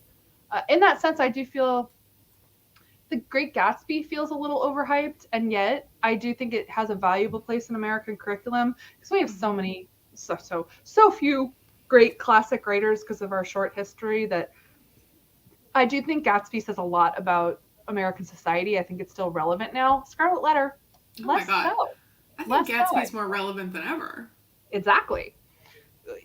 So I think there's like Gatsby is one where like I didn't appreciate it so much when I studied it in high school, but I appreciated it a little bit more later. Yeah, So, I appreciate like so much of the stuff that I had no. read in high school, and now I'm like, oh yeah, it was probably good. It was probably good that I read that stuff, and then there's some stuff that I'm just, it's not even coming to me. I read a ton of Shakespeare. We did so much Shakespeare when I think about Yeah. how many I we do think read. it's a lot of Shakespeare. That said, I feel like I had some good teachers. She picked Hmm. Hamlet. I'm like, of all the ones to pick, that one slaps. Hamlet is Yeah, excellent. Never had yeah. to read Macbeth. Never did any of that. I did Romeo and Juliet, but everyone does Romeo and Juliet. We did I'd definitely say, Macbeth and Hamlet and Othello and Midsummer Night's Dream oh and yeah, Much you did Ado all of About those. Nothing. Wow. Like we did so much, all of them except The Yeah. Tempest. My name's Miranda. I've never read The Tempest. How dare you? Um, I'm I'm kidding. I haven't sorry. read The Fun Tempest. I'm fact though, not it is over a it. fun fact knowing who invented your name. Like Shakespeare That is invented the fun. name Miranda, which is cool. That's kind of amazing. Um, I think people really sleep on. Oh my gosh, my brain just literally blanked. I'm gonna get it. It's gonna come to me. Flannery O'Connor. I like her a lot. Hmm. She Haven't was read. I dark. don't think I have that. Oh, she wrote some excellent American Southern Gothics, like really dark, weird shit. Good, and I basically I feel fortunate. I had two successive English teachers in Georgia who just happened to be like pretty like not free thinking. That sounds so reductive, but meaning they made sure to teach women and not as many authors of color as they should have, but it was the 90s into the early 2000s. But like, I read Toni Morrison in high school. Like, it's like So baby did I. steps, Yeah. right? Baby Good. steps. At least we did that. Not enough. But just the number of women they taught in 10th grade was just 10th grade English, then American Lit and Brit Lit. Mm-hmm. I feel like I read more women than a lot of people read in American curriculum, which is probably why I didn't read some of the classics by the dudes. So. Probably. We also had like a couple of books, I think almost every year, at least two that I can specifically remember, where they gave us like a big list and then you got to independently read a couple, which was I had that nice. a few times, yeah. Yeah, so I read like Emma during that, which was cool. And like Devil in the White City, I got to read during that. Like good stuff that Yeah. I enjoyed and that wouldn't normally have been Yeah, assigned I reading. two of those two teachers two different times let me do that, but it wasn't like official. Mm-hmm. My 10th grade teacher like was aware that I actually liked books, novelty. And this sounds so like I was a little ahead and it wasn't like meaning like we didn't have the greatest education system and so like there wasn't like an extra class for me to go into. So she let me pick what I wanted to read at one Nice. point. And so I read The Tin Drum by Gunter Grass because I was a weirdo. And she let me do that instead of what I don't even remember what the class was reading, but she let me pick that. And then senior year, I was in a weird situation because I studied abroad junior year. I had to double up on English. I had to take American and Brit Lit simultaneously, as well as get all the rest of my credits to graduate. And I had the same teacher for both. And she understood that I wasn't like a slacker. She let me skip the entire grammar unit in American Lit because she knew that I knew grammar. She's like, you can skip Wow. all of this so that you can read for my other class. Mm-hmm. So she let me do Brit Lit work when I was in American Lit because I basically took two English classes a day as a senior. And also, she let me read Sylvia Plath because I had to read a book for AP Psych and I was like, I'm reading the Bell Jar. Can I double this up for American Lit? And she let me Nice. do that. That's So nice. yeah, it was nice. I was like, there are good teachers out there. Yeah. We had, I don't know, I feel like so much of my, like, especially more advanced English classes ended up just being, like, preparing for the AP tests. Like, that's, Yep. that's what we were That's doing. why I we don't read know. Hardy. My teacher was like, AP Lit, they love Thomas Hardy. Mm-hmm. And he was on the exam. Yeah, I But had also he slaps. no memory of who was on my exam, but, like, I love Devasia. I don't remember a single classic I've Yeah, ever and read. yeah, this is really like when we say Same. it's Western literary canon, which is Mm-hmm. limited in and of itself. Yeah, Um, true. And that said, anyone who tries to say that Jane Austen is overrated can fight me because, like, we love her. And I agree wholeheartedly. I think Wuthering Heights is overrated. I also obviously will take Charlotte over Emily any day. I have chosen my favorite, Jane Eyre. Like, I've read Wuthering Heights, but I just find Kathy and Heathcliff insufferable. Oh, I just thought of the other one of the independent reading books that I got to read, Rebecca. I read Rebecca in I school. fucking love Rebecca. So I I read that loved for it. fun. All right. I know. I But read like I that in got junior credit for on my reading that. How own. crazy. I love Daphne du Maurier. Oh my Mm-hmm. god. So good. And I remember at the time, and like it's such like a modern thing where like you like an author and you're like, where are there 18 other books? I was disappointed she didn't have this huge canon Yeah. Because they didn't have to. I don't because they know. didn't have It's to. crazy. You just write this one amazing book. She wrote other books, but like I wanted like another Rebecca, and it didn't Mm-hmm. exist. Only if Goodreads existed then. If the internet, I would have had more books to read. True. I think I would have become a thriller writer sooner. If Yeah. I feel like the What are we ones OMGing Alexa-ing? uh Flannery O'Connor. Okay, yes. yes, yeah. She slaps. Wise Blood blew my mind. And we read that in American literature. And I was like, who is this woman? We stand. Look up Wise Blood, Miranda. The plot is Okay, I it's will. such a weird book. She's fantastic. And her short stories are really good. Yeah. Flannery O'Connor was a weirdo. And like a good weirdo, the kind of weirdo we love. I just like gothic literature, period. Generally. And American Gothics are interesting, and Southern Gothics, and they're different from British Gothics. Gothic is amazing. I love creepy houses and fucked up families. Sorry for the cursing, demonetized. Yeah, I realized in hindsight, it's very weird that I had multiple teachers who actually assigned women writers in more than just Jane Austen, which is the amazing thing. We also read Jane Austen. I think it was mostly because 3 out of 4 of my high school English teachers were women. Yeah. I don't know. Well, but here's the thing. Most English, I'd say a majority of teachers in the U.S. are women, and they still overwhelmingly choose books by dead white men for us to read. Not to be pejorative. We love some dead white men. I'm standing Thomas Hardy in the chat, but it's still a thing. But I also remember like walking into because I did a class that was like an intro to education class where you like TA'd in classrooms, and I remember going into like a third maybe grade classroom and seeing them have their assigned reading be a series of unfortunate events and being like, oh no, the hell, like loved it. But I was like, does this make sense as assigned reading like that we're doing with the kids? I don't know. Yeah, how old were the kids? I think it was like 3rd grade or something. Oh, that's cute. That's really cute. I was just hoping it wasn't high school students. No. Oh, no. Absolutely not. I think this is a tough question. I think writing's changed. I think that writing is more commercial, popular, and mainstream. I think that's a good thing. I think books are more accessible than ever. It depends on how you gauge quality. And I personally like a good commercial entertaining book, and I know that everyone's barometer is going to be different. I still think there's beautiful literature, probably as much as there ever was, but back then there was fewer books to get your claws into or like hook into. I mean, obviously there were more books than just the classics we hold, but yeah, I yes and no. I mean, gosh, like talk about new classics. I think Never Let Me Go is going to be taught in 100 years. Like that is one of the most gorgeous books I've ever read in my life. I love that book. I've read it twice, which is big for me in the modern age of a non-commercial. I read a beautiful literary novel more than once willingly. Yeah, I think it's interesting. I mean, I certainly don't think I write on the level of anyone who's a classic novel. And that's not going to be like my goal, you know. This is it. Tastes have changed, and I think it's good. I think books are accessible. That said, I mean, just think of all of the novels which were for women, in the 1800s that have disappeared to time because they were considered trash, and so they weren't preserved. So I guess there was always, I do think sometimes where I'm like, someday my work will just totally disappear. It's just the natural ebb and flow of commercial fiction. It's interesting. Someday Obviously, we'll all be gone. You know? We can always hope that we write that one book that lasts. That's always the hope. But I try not to think too long. That's not.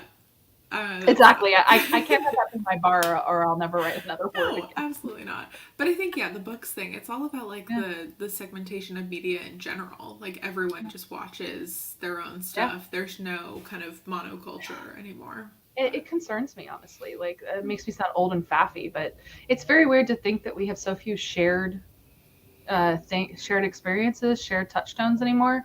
But I've also realized that even that, some of the things that I took to be shared things or universal things aren't. The one that was big for me and just that forced me to really think outside of my bubble. A friend of mine from college, who's Black, she's from Brooklyn, has never seen The Sound of Music. And so like this was like over 10 years ago, 15 years ago, when I was like, you've never seen The Sound of Music? And then I went, think outside of your own bubble. To you, it seems like an automatic default that everyone has seen The Sound of Music, but that is not true. Like, that was like an early experience for me. The other day, a friend of mine who's the same age, so I assume we had a lot of the same pop culture touchdowns, had never seen or heard of She's All That. Whoa. And I was like, we're the same age. Even I've watched She's All That. I felt like it was omnipresent when we were in high school, but she hadn't seen it. And weird. I'm just like, we have to, like, your lens is not always the shared lens. I love that stuff. I love it. Yeah, it's so interesting. Do you ever think about that when you're, like, making characters and stuff? You think, like, what would their kind of cultural touchstone be? Or, like, what's the thing that, like, Cecilia, if someone said, oh my god, I've never seen that, Cecilia would be like, you've never seen blah, blah, blah? Like, I don't know.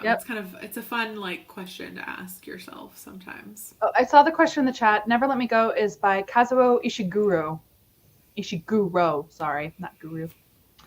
Japanese writer, really good. I mean, Japanese American or Japanese British? I should know this. Anyway, it's gorgeous. The movie's good, but the book is next level. Like, and I know some people who hate Never Let Me Go, but it made me weep like a little bitch. Like, it was really good.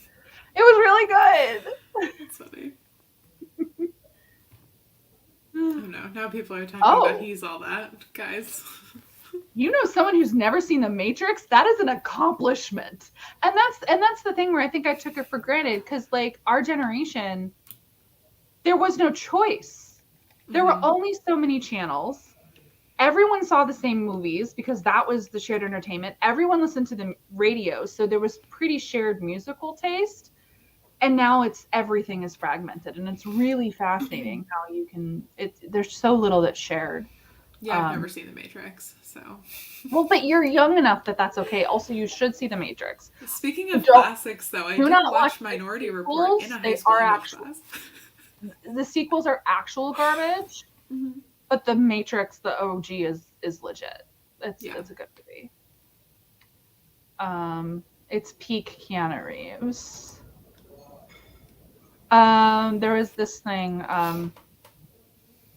tips for making characters memorable with a large cast. Oh, and for anyone who's hanging on, I don't think I have another sprint in me. So if you're only here for the sprints, you can fall off. But if you're here for us talking bullshit, like, we'll talk a little longer, if that works for you, Miranda. Yeah, I mean, let's be real. What are you guys actually here for? It's probably this. Yeah, I'm not known for being not chatty. Yeah. Or a hard worker. I mean, I'm a hard worker, just usually not online. It's fine. It's late on a Friday. We're fine. It's late on a Friday. Exactly. The fact that I'm working on a Friday night, I'm amazing. That's why I keep doing this with you. This makes me work. Mm-hmm. Yeah, I would not. I'd be in bed right now. I'd be playing video games, watching movies. I'd probably be reading your book, maybe. Uh-oh. Go to bed. Just thinking on modern classics, another one that I think will sustain. I think The Joy Luck Club is also just a really beautiful modern classic. I mean, it was published in the late 80s, but also, actually, while I'm just momming everyone, including you, Miranda, if you have not seen the movie, do not sleep on it. It's one of my all-time favorite films. It is an amazing, amazing film from the 90s. Like, it holds up. I weep ugly buckets with that movie. It's all about mothers and daughters. It's beautiful. It's beautiful. It's obviously also culturally specific, but it's about mothers and daughters, and it breaks me as a human. And I haven't watched it since my mom died, and I will, but that's because it's literally about moms dying. Yeah. And it wrecked me before that, but it's beautiful. It's a beautiful movie, and everyone should watch it. And the book is great. But I saw that movie as a very weird, like, 9 or 10-year-old, and I loved that movie. I was such a weird kid. And then I read the book, like, 7 years later, once I was old enough to read the book. I was such a weird kid. This is now a 90s movie recommendation channel. I know. I'm going to have a list. You really... Wait, okay, have you seen Contact? Check your life. Okay. Really embarrassing, really quick. Contact on the list. Okay. We're moving to the 2000s. Have you seen Magnolia? It's one of No, my all-time favorite movies, and you are from this region. You need to see Magnolia. It's I it's know. LA bullshit, but like in a good way, and it's Tom Oh, okay. Cruise's best performance. I would not say I'm from LA. You'll still appreciate it regionally. Okay. I mean, it's been my favorite movie long before I moved here. It's not my Mm. favorite movie because of LA, but it is very LA. It's very good. Um, Hedwig and the Angry Inch. No, but I'm familiar with It's a the. I haven't seen it, but yeah, familiar with the really good movie. Anyway, we're concept. running. Amadeus is also one of my all-time favorite movies. Have you seen that? No. Miranda, Look. 1984. The one sad thing is that you can only see the director's cut, which is vastly inferior to the theatrical cut, which is lost to time. You Oh, literally cannot that's get it. sad. Yeah, which is somewhere thrown into a landfill is my VHS cassette of Amadeus that I had as a teenager that my mom threw away at some point. And I'm like, not that I could play it, but that is the theatrical release. Basically, ever since the DVD came out, Milos Forman added like 9 minutes to the movie, and it makes it worse, not better. I said what Oh, I said. that's sad. It's amazing. Um. It's about Mozart. It's so famous. Oh, I'm sorry. I'm gonna get to the question. I swear. Yeah, no, but I also feel like you should keep going until there's one that I've seen. Uh, A League of Our Own. No, I'm not really a movies like person. I don't know. I feel like I don't. I'm much more of Jurassic like a Park. TV girly. Yes, I've seen Jurassic Jurassic Park. Park. Thank Yeah. God. Holds up. Holds You up. had to go for one of the more Well, it is one of the best movies of the 90s. Like, mainstream ones. it's block. Oh, well, Titanic. Yeah, Titanic. obviously. Oh my god, one of Thank my God. faves. I Okay. watch it all the time. Yeah. Okay, good. Good. It holds up. These are all things I Ugh, own. I I love own that. these movies, which means you know that I like them. Um, oh gosh, Miranda. But I like the deep cuts because like a lot of people have forgotten about the deep cuts if they didn't like grow up in that time. Independence Day. No. Oh, that's cheesy goodness. It's like so bad it's good. Oh my gosh. Yeah, I feel like I remember being a kid and one like a friend of mine being like, "Let's watch this," and I was like, "No, let's watch the Lizzie McGuire movie again or something." Like, that's my cultural touchstone. Miranda, I'm gonna fix you. It's okay. Look, I don't think I have time, like frankly, but no, it's I fine. think The It's fine. Mummy It's is why fine. a lot of people are buying. To be honest, that's a good one. That's funny. Also, Lexi, you need to be friends with Lainey. She has like an entire religion founded around the movie. Okay, I'm going to talk about writing, I swear, Okay. but also movies. Storytelling. Like, in fairness, I wanted to be a film critic for like the first part of my life. Mm-hmm. So, yeah, novels came later. How do you tips for making characters memorable with a large cast? Some have been easier than others. Some are harder to make stand out. Well, a big one, we talked about this on the last live stream. Names. Make sure that they're memorable and that they stand apart, but not too much. I read a book and I gave notes that the names were too unique. Too many of the characters had unique names that I actually had trouble telling them apart. But a character or two having a unique name can help you to make them more memorable. So, like, oh, it's that guy. Giving them an identifiable physical characteristic or quirk. I've got a character in this book, her thing, mostly because I like vintage fashion, and I was thinking of Jessica Kelgard Fozen from YouTube. And I basically was like, okay, this character's thing is they like vintage dresses, and they always look amazing. There's that. Just like giving them a thing and then always associating that thing with them, it can be hard. It can be really hard. What do you think, Miranda? Yeah, I mean, I think it's also a lot of it's going to end up being like voice and the way that they talk and what they do. But yeah, having everyone have like a purpose and have everyone have a thing that you kind of go to them for. But it really depends on like how big your cast is, or if it's like sometimes it'll be like two people that are always with each other and then you can remember them that way or Yeah. something.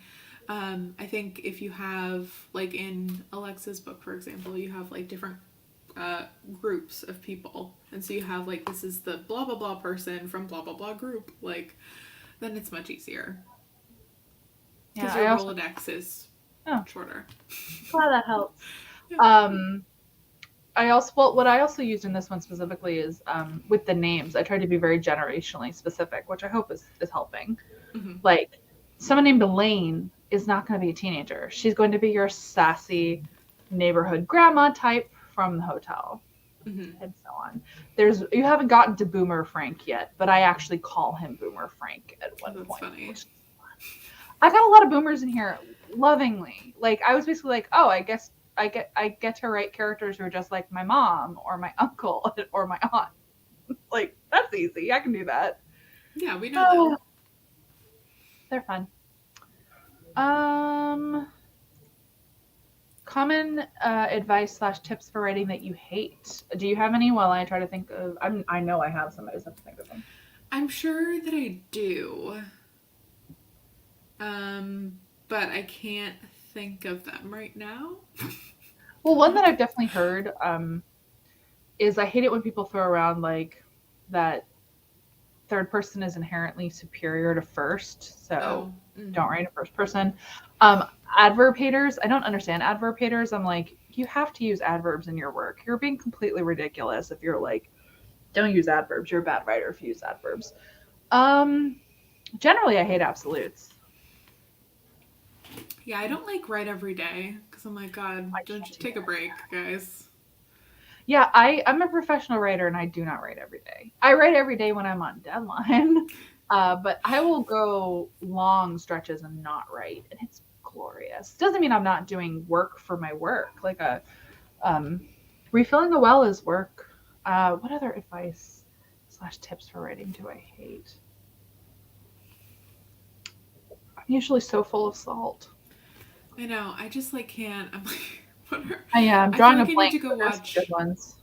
Yeah, I need to go watch like Lizelle's video. She has like a tier ranking writing advice, and I'm like, I just need That's to a good one. refresh my memory of like what the writing advice is. Yeah. Oh, well, there's one that I'm not a fan of. Only if people are prescriptive, of course, but the you have to get up early in the morning to write thing. Who would ever No, be a person who does that? It's I me. know how dare. It does really help me, but like you But you're don't not have to telling me be I'm that garbage because person. I don't do it. No, no, Exactly. no. But you know, if you want tips to make it easier, like I will try. And if you're like Laura, I may fail, but Yeah. Well, and of course, the classic that I hate is people who say you have to outline. I hate oh, it. I hate that. It hurts me inside. It's upsetting. yeah, Uh, no, I get it's anything that's oh, like an absolute. have you seen Ever After? Am I? Which one is that? Drew Barrymore, Cinderella. No, I don't think I have. Miranda, I'm going to change your I'm life. sorry. Have you I don't seen think Center I have. Stage? No. Miranda! I told you this, like I did not like go back and really give Cruel myself like Intentions? a history of no, a history of like movies. I went back and did like I'm making a list. Hold on. Hold on. teen rom-coms for a while, like those I went back and did. Hold on. Um We're making a list of movies okay, you need to well, watch, and I will even tell you which streaming platforms they are on. And this is going to be our project. Maybe we'll even do streams where we just talk about you watching the movies I want you to watch. yeah, It's Lexi going to is happen. asking how old I am. Clueless? I Clueless? am 26. Yes, I've seen Clueless multiple Thank God. times. Baby steps. Oh my God, Miranda. Yeah. Look. Of course, I'm now like officially like that I am that person who did this to me when I was younger than you are about Mm-hmm. 70s movies. You haven't seen Chinatown? Mm.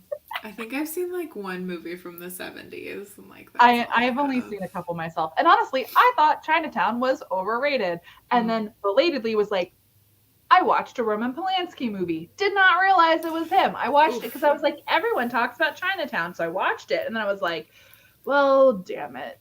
Yeah. I I I have only seen two of his movies, and both were accidental because I did not realize he directed them because I Mm-hmm. had otherwise consciously decided not to see his movies. Same thing with Woody Allen. That's It's yeah, weird. that's totally fair. The one like 70s movie that I watched was Network because I think I had to watch it like in Hmm. class in college. That's all I got. Okay. Becca is saying she's 25 and has seen all of these movies. Look, I'm sorry. Becca can I stay. have not. Oh, do I have to go? Do I need to leave? I thought, like, God, like, Ever After will change your. It's just so good. It's Mm-hmm. for bookish people.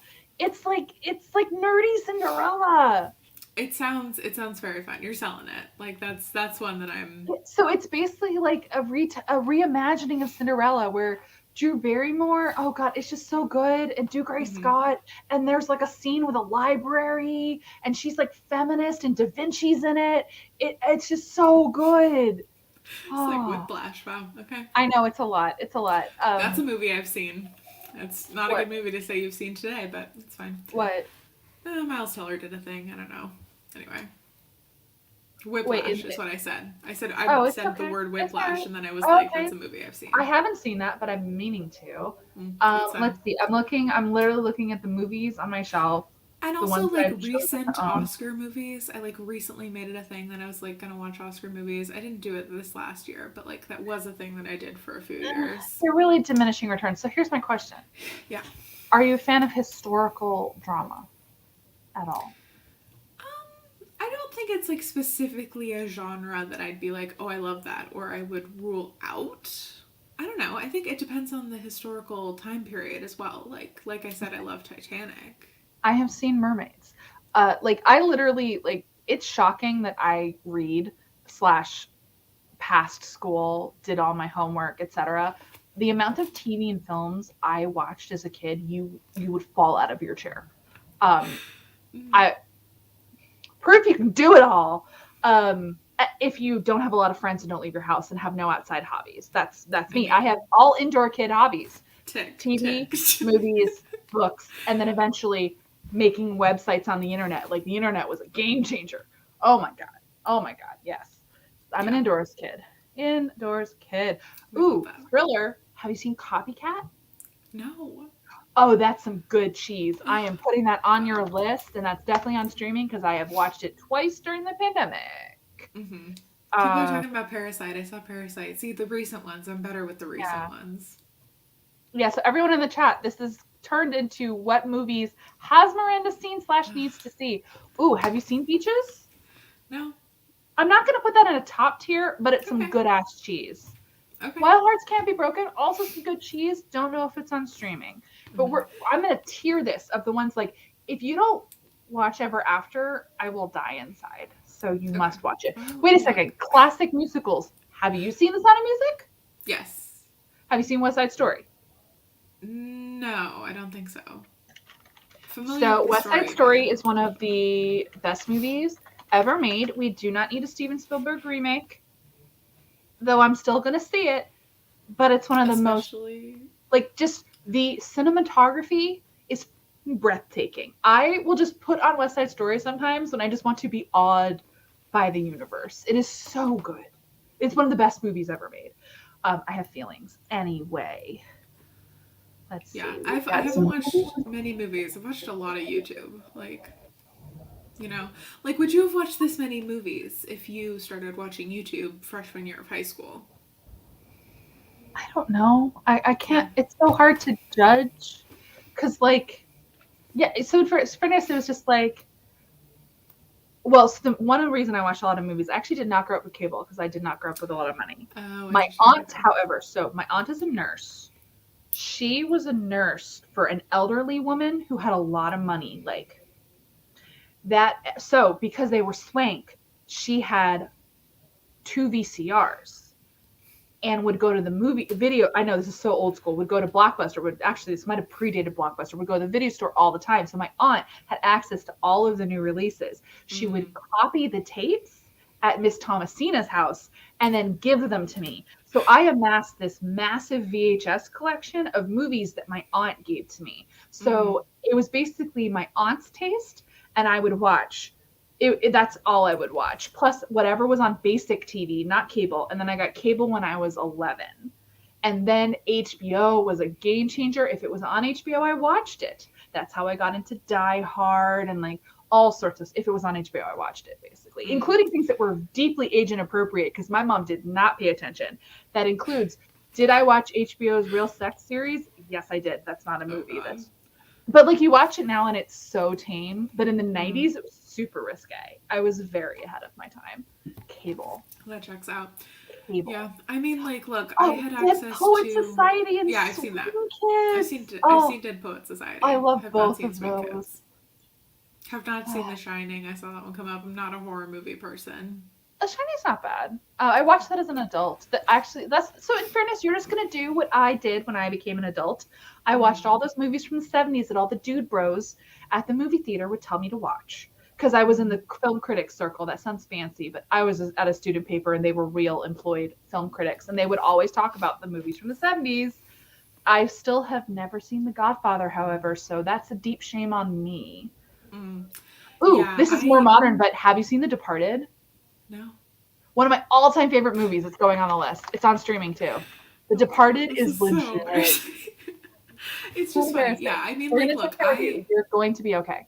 I also I like will went buddy watch to with you. I went to a college with like a very good like film school, but they were also annoying. So Oh it yeah, made I me know not where. want to Wait, watch we these talked about movies. this. I know where you went to school, right? We talked about Yeah, this. yeah, Yeah, we they have did. a very good film school. And I was just like, oh my god, you guys are all the blank kids, as we referred to them, were Yeah. just the worst. Not the some of them. Ooh, deep cut musical. I mean, it's not like the best movie ever made, but I enjoy it. Have you seen Evita? No. It's a good one. Another one I have on Blu-ray. You know, Okay. Miranda, you can just come to my house. We'll watch Yeah, movies. I was just much more of like a TV. Like I was watching That's current important. TV at this time. Alexa, I was watching Gossip Girl at 12. I support you, Thank you. That's what I was doing. and I believe in you. hmm And Oh, now I have the books behind me. They're right there. okay. Let's see. I'm literally just looking at my Blu-rays. I love Though, that for you, Jameisha. Same me, but with Gossip Girl. Oh, it's so funny. oh, True Blood's good though. That's I good. will I will not be watching the new Cinderella because I don't like I Camila have watched Cabello. this not once, but twice all the way through, and Bly Manor was fantastic. I actually hate horror and love Mike Flanagan because they're horror movies, but really they're about psychology, trauma, family, and grief. So it really gets me. Mm. Oh yeah, he gives me feels like sad grief feels. He gets it. That man has suffered. Same thing with Ari Aster. I'm like, you've suffered, and I don't know how, but you have. Yeah. I see it. I still think about Midsommar all the Oh, time. I read the screenplay when my mother was dying. I'd literally just found out she was going to die in a couple weeks. And I read it because I saw the trailer and I wanted to see it, but I was like, I can tell that I literally don't think I can see this unless I'm spoiled. No That's regrets. fair. Reading that screenplay was cathartic. It was beautifully written. Honestly, possibly better than the movie. Like there's Oh, some interesting. nuances of the grief in the screenplay that I really Mm. appreciated. And then I went prepared into that movie because she had died by that point. And I was like, wreck me. Oof. Wreck me. And the person I saw it with hated it. And I was like, I know it's weird, but I need this. Oh, my like strange grief movie that I will not ever be able to watch again. I barely got through the first time. About Time. Have you seen About Time? I haven't, It's and I can't tell you why. I just have purposefully not watched okay. it It is the repeatedly. hardest I've ever cried in a movie. Okay. I know it's Yeah. timey-wimey. So, Oh yeah, it is. yeah. It's very. It made me very sad. Okay. All right. So I'm that's. legit like we're gonna do. I think we should buddy watch things, Oh Miranda. god. Okay, that's fine. We just like I mean, I'm sure I could like get through a lot of it because I have not watched a movie in so long, like Exactly. any This will help you movie. write. I'm like, what's the last movie that I watched? Yeah, I just It randomly can't. watch movies all the time. The They give last me like movie that I watched, it cannot have been Emma. There's no way. wow. Like That would be it it. has to be something Well, else. speaking of, you've seen Sense and Sensibility, right? And look, there's a big blind spot for me there too. Like I just It's not only arguably the best Jane Austen movie adaptation ever made. mhm. It is one of the best movies of the '90s. So, and it was Wow. robbed at the Oscars. You know, I don't even like Braveheart. I tried watching it and I thought it was boring, and I'm like, Sense and Sensibility was robbed. And I think it's probably Amelie, aged much better too, yes, and that's the thing. I tried to watch obviously. Braveheart as an adult because in 1995, I was not allowed to watch Braveheart. My mom had lit, Neither was I. Because and I so I was a watched it as baby. an adult, and I didn't even get halfway through. I was so Oof. bored. Another Oof. one that hasn't held up. I loved Gladiator as a teenager, and then I tried to watch it as an adult, and I was really bored, which Mm. surprised me. I Interesting. genuinely liked that movie as a teen, but in hindsight, it might be because I had a huge crush on Joaquin Phoenix. Oh, He's that'll like do it. weird sexy in that movie. It's like uncomfortable. So, Interesting. ooh, Huh. another really good one actually. And it is on Hulu because I rewatched it recently. Just a fun one for you to watch is To Die For. It's Nicole Kidman playing a sociopathic weather woman, and it's the screen debuts. I mean, it's not his first movie. No, it is. I think it was Joaquin Phoenix's first movie. He was like literally a teenager. It's very good. Oh, interesting. Gus Van Um, I, Sant. s- I saw someone say, I feel like I need to like look through the chat. Someone says, I have seen Shawshank Redemption. That's Yes, a another strange classic. one that I have seen. Someone said The Fault in Our Stars. Of course, I've seen that. I saw that in theaters. Who do you think I Ooh, am? some more fun ones for you. Have you seen Drop Dead Gorgeous? That sounds so familiar Oh, to me. camp classic. It is going. I'm literally making you a list. Yeah, This that is sounds this is so all the chat familiar is. to me. Everyone's leaving. It's fine. This is all it is. I can That's technically do fine. this off live, but I feel like some people are here for it, so it's fine. Hmm. Oh, Death Becomes Her is so camp. It's so good. That's a fun one. I think that's on streaming as well. Skeleton Key freaked me out. I've been afraid to rewatch it because that It one hit sounds me. scary. That one creeped me out in the best possible way, but like not enough that I've watched it again. Yeah, it's a horror movie. It was good.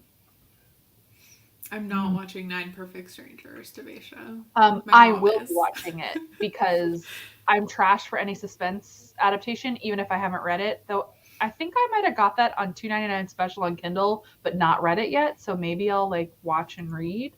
Hmm. I might do that. I just started rewatching. This is a modern one, TV. Dublin Murders is really good on Stars. It's based on Tana French's books, and I haven't Sounds read good. Tana French, and I'm rewatching Dublin Murders, and I might buddy read it with the book. Is it So set in Dublin? it is. It's I'm Irish. much more interested now. Yes. Oh, that's the thing. It's a really like it's it's like Scandi noir but British, basically. It's like it's Oh. got that perfect true crime noir feel, but it's obviously not true crime because it's fiction. But it's like a girl is found dead in the woods, and it's about like the cops, but it's deeper than that. It's really good. I really liked it. It's got a vibe. Actually, do you like gothics? I don't think it's like a genre that I'm particularly like, oh, I love that, but I feel like I've probably seen some and enjoyed them. Ooh. Okay, this is another deep cut. Have you seen the original Witches? Because it's fucking great. No, but I read the book. Language. Um, the original Witches is legit, and the remake was straight trash. They Mm. tried, but they failed. They, Mm. and actually, what's fun about the Witches is that movie terrified me as a child, and I hated it as a child, like a young Book child. terrified me. Someone let me watch it when I was 5. My mom was unhappy. Angelica Houston removing her face, that scarred me. Then Look, I I saw it could. again when I was 8, and I was like, this is the best movie ever made. So, Mm, yeah, I age couldn't appropriate. even watch like The Lion King when I was a kid because it freaked me out. Like again, easily scared, I'm very concerned easily for scared. you. That's okay. Yeah, it's fine. What were the other ones that freaked me out? Like Snow White. The like evil, like scary, ugly witch version really freaked me out. The cartoon. Yeah, Okay, yeah, the wow. cartoon. Oh, here, This is have when you I was like seen? a kid, a kid. Have you seen? You Um, probably haven't because you're freaked out no, easily. The no, Final Destination movies are pretty good, except for the fourth one, which is garbage. yeah. So I've I've seen seen every very other one. few horror movies and mostly just ones that are like critically acclaimed. I don't Oh. know. I recently rewatched this like 2 weeks ago. Good Will Hunting holds up. The writing is truly phenomenal. We'll put that on the list just for good measure. Mm-hmm. I'm gonna get you, Marina. It's I gonna know. happen. God, this sounds like so much like work It's though. not. It's not. We'll pick one. We'll pick one, and Okay, we'll watch it, and then you'll one realize at I a haven't said. time. And then you realize I have phenomenal taste and you'll Mm-hmm. trust me. And then I'll go through all of them. That's true. That's true. Mostly like some of these are just genuinely entertaining, but some of Mm-hmm. these are like are going to get you in the feels or supremely excellent storytelling, and I just kind of want you to watch them. Okay. Storytelling slash filmmaking, like I hate to be like that guy, awful, but it's true. We used to make movies a certain way in the 90s and we don't anymore. And I Mm-hmm. honestly think it makes a difference. So you've seen Titanic. One of the things that makes Titanic incredible, and it's not the writing, shade, that movie was made practically for the most part. That is all practical effects. And It's you can crazy. tell Yeah. Jurassic Park is almost entirely practical effects. Obviously, the early days of CGI, but they had a light touch with it because it was the early days. And those movies hold up in a way that other movies don't. Mm-hmm. And like, everything, like, God, the costumes in Titanic, the sets, like, They're it's so just like, good. it's glorious. And what's I've seen that movie so many times, but the story is legitimately shit. It's very much not good. But it's such a good movie. I don't care. I love No. Cal. He's ridiculous. It's a ridiculous movie. I Yeah, don't I care love about it. Jack. He can die. But I just love that movie. Yeah, And not a lot of movies like that exist. And so it's that's why I go just back to the Joy Luck Club. Like it's just there's mm, something really satisfying to me about the epic quality of it. You'll see. Wait till you see Contact. That one's gonna punch you in the face oh with the god. feels. Actually, if you had a problem with whatever that movie was that you mentioned about after time, about time, you might Mm, have a problem with Contact, but hopefully in a good we'll see. emotional way. We'll We'll see. We'll talk see. about We'll it. see. It's one of my all-time favorite movies, and it's one of the best sci-fi movies ever made. But it's really not a sci-fi movie, but it is. But it's about people and human connection.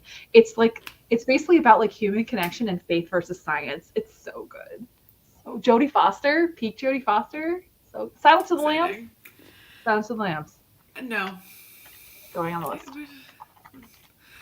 Someone also asked about like Lord of the Rings. Yeah, I haven't seen any of those. I also don't watch the Marvel movies. Like, I don't have sorry. strong feelings. I think Lord of the Rings is skippable. Fight me, and I also don't care about the Marvel movies. I've seen every single one of them, and I feel like nothing for them. So I'm with you. Yeah. Um, Or Star I'm Wars. I'm That's on also Team on that list for me. Scorsese. I'm on Team Scorsese basically because ooh, Galaxy Quest is a fun one. I'm not generally a sci-fi person, but that's probably why. I don't know. It's fairly sci-fi. It's more like meta humor. Oh, Panic Room's a fun thriller as well. Yes, baby Kristen Stewart. She's such a baby in it. Oh, Like that's literally, funny. she's a child. Anyway, good times. Yeah, it's got hot Matthew McConaughey in it, and you just have to like Interesting. pretend because we didn't know at the time Jodie Foster did not like dudes, so you just suspend your disbelief for the romance.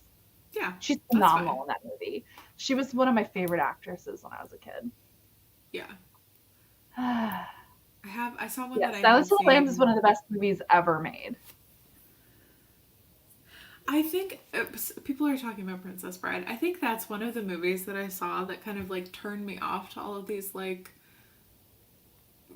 cult classic y movies. Is that the right phrase to use there? Because I just didn't like it. Just didn't That work is for such a me. divisive one, though.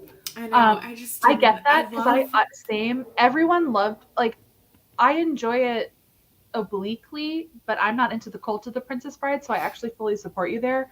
I don't get the Okay. fuss. So the point is you have to trust my taste because I'm amazing. Okay. Good. Yeah. The Princess Bride for me, like love Wallace Shawn. That was my favorite part. But I love Wallace Shawn because I love Gossip Girl and he's in Gossip Girl. Okay. Also, like I don't know if this will be up your street, but I'll just say I also love LA Confidential. Like name an Oscar bait movie from the 90s that I watched it if it was age appropriate for me at the time. So, because I asked you about historical because another one of my all-time favorite movies is Elizabeth with Kate Probably, Blanchett.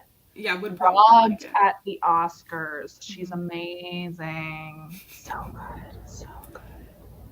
Becca, think I've seen Never Been Kissed. I think that was in like my little, rom com Okay, movie marathon that nostalgia, I did at one point. but I rewatched it. It is upsetting.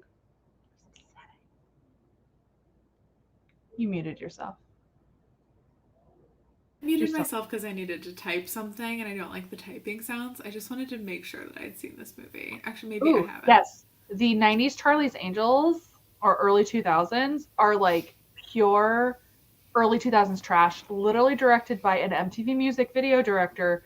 It's of its time, but it's beautiful in a way. Okay. Also, I own that movie in German Mm. Hmm. because I saw that in Germany when I Ooh. was there, living there briefly. So that and Coyote Ugly, my formative memories, and Bring It On of all three of those movies are in German. And I actually thought Bring It On was bad until I saw it in Oh. English a year later, and I was like, oh, this is actually really good. It was Yeah, how would you terrible in do German. like? I don't. It doesn't make sense to me. Like how you would do that. Well, they don't really have Heather's is children. a yes for me. I have Oh, seen yeah. Heather's. Loved Heather's. Mean Girls, right? Obviously. Yeah, obviously. Thank God. Thank Obviously. God. Um, yeah. Oh, there's so many. So There's many. just a lot. Can you guys play the game where you try and guess movies that I have seen instead of Oh, ones that have I you seen Stardust? haven't? No.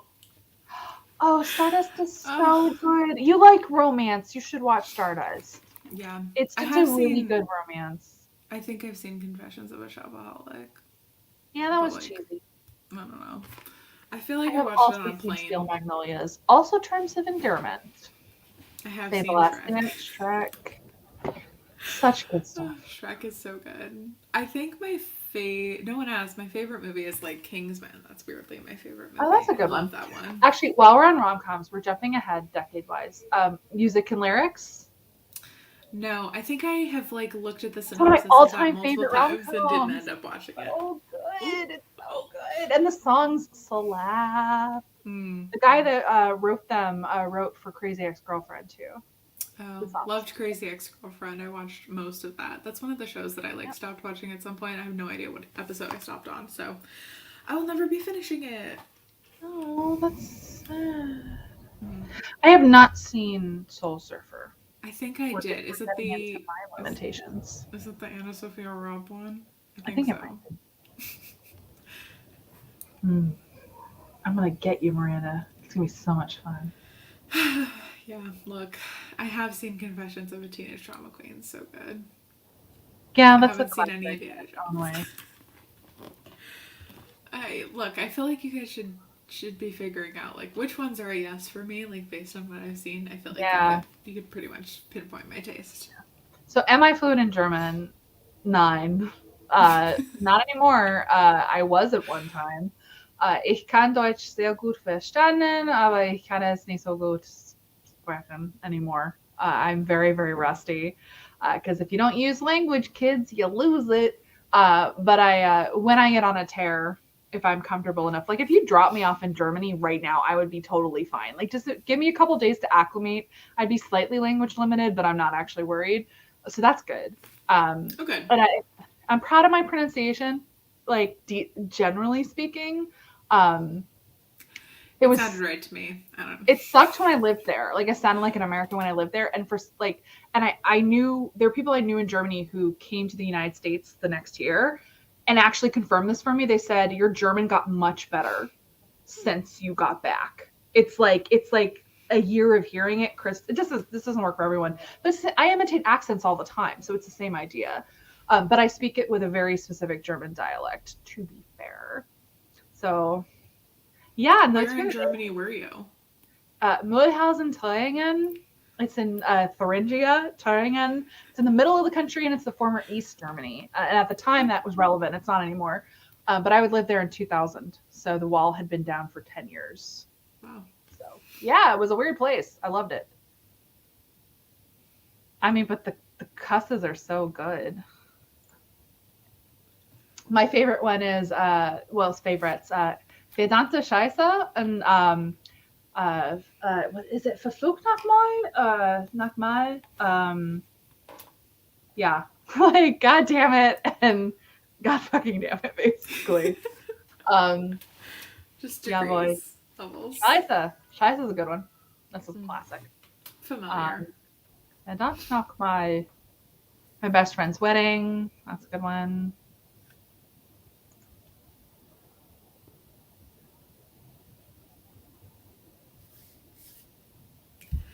There's just like so many movies to watch. See, I'm confused here because that's not German. So I can't tell if you're telling me I'm not good in Spanish, but that's definitely not German.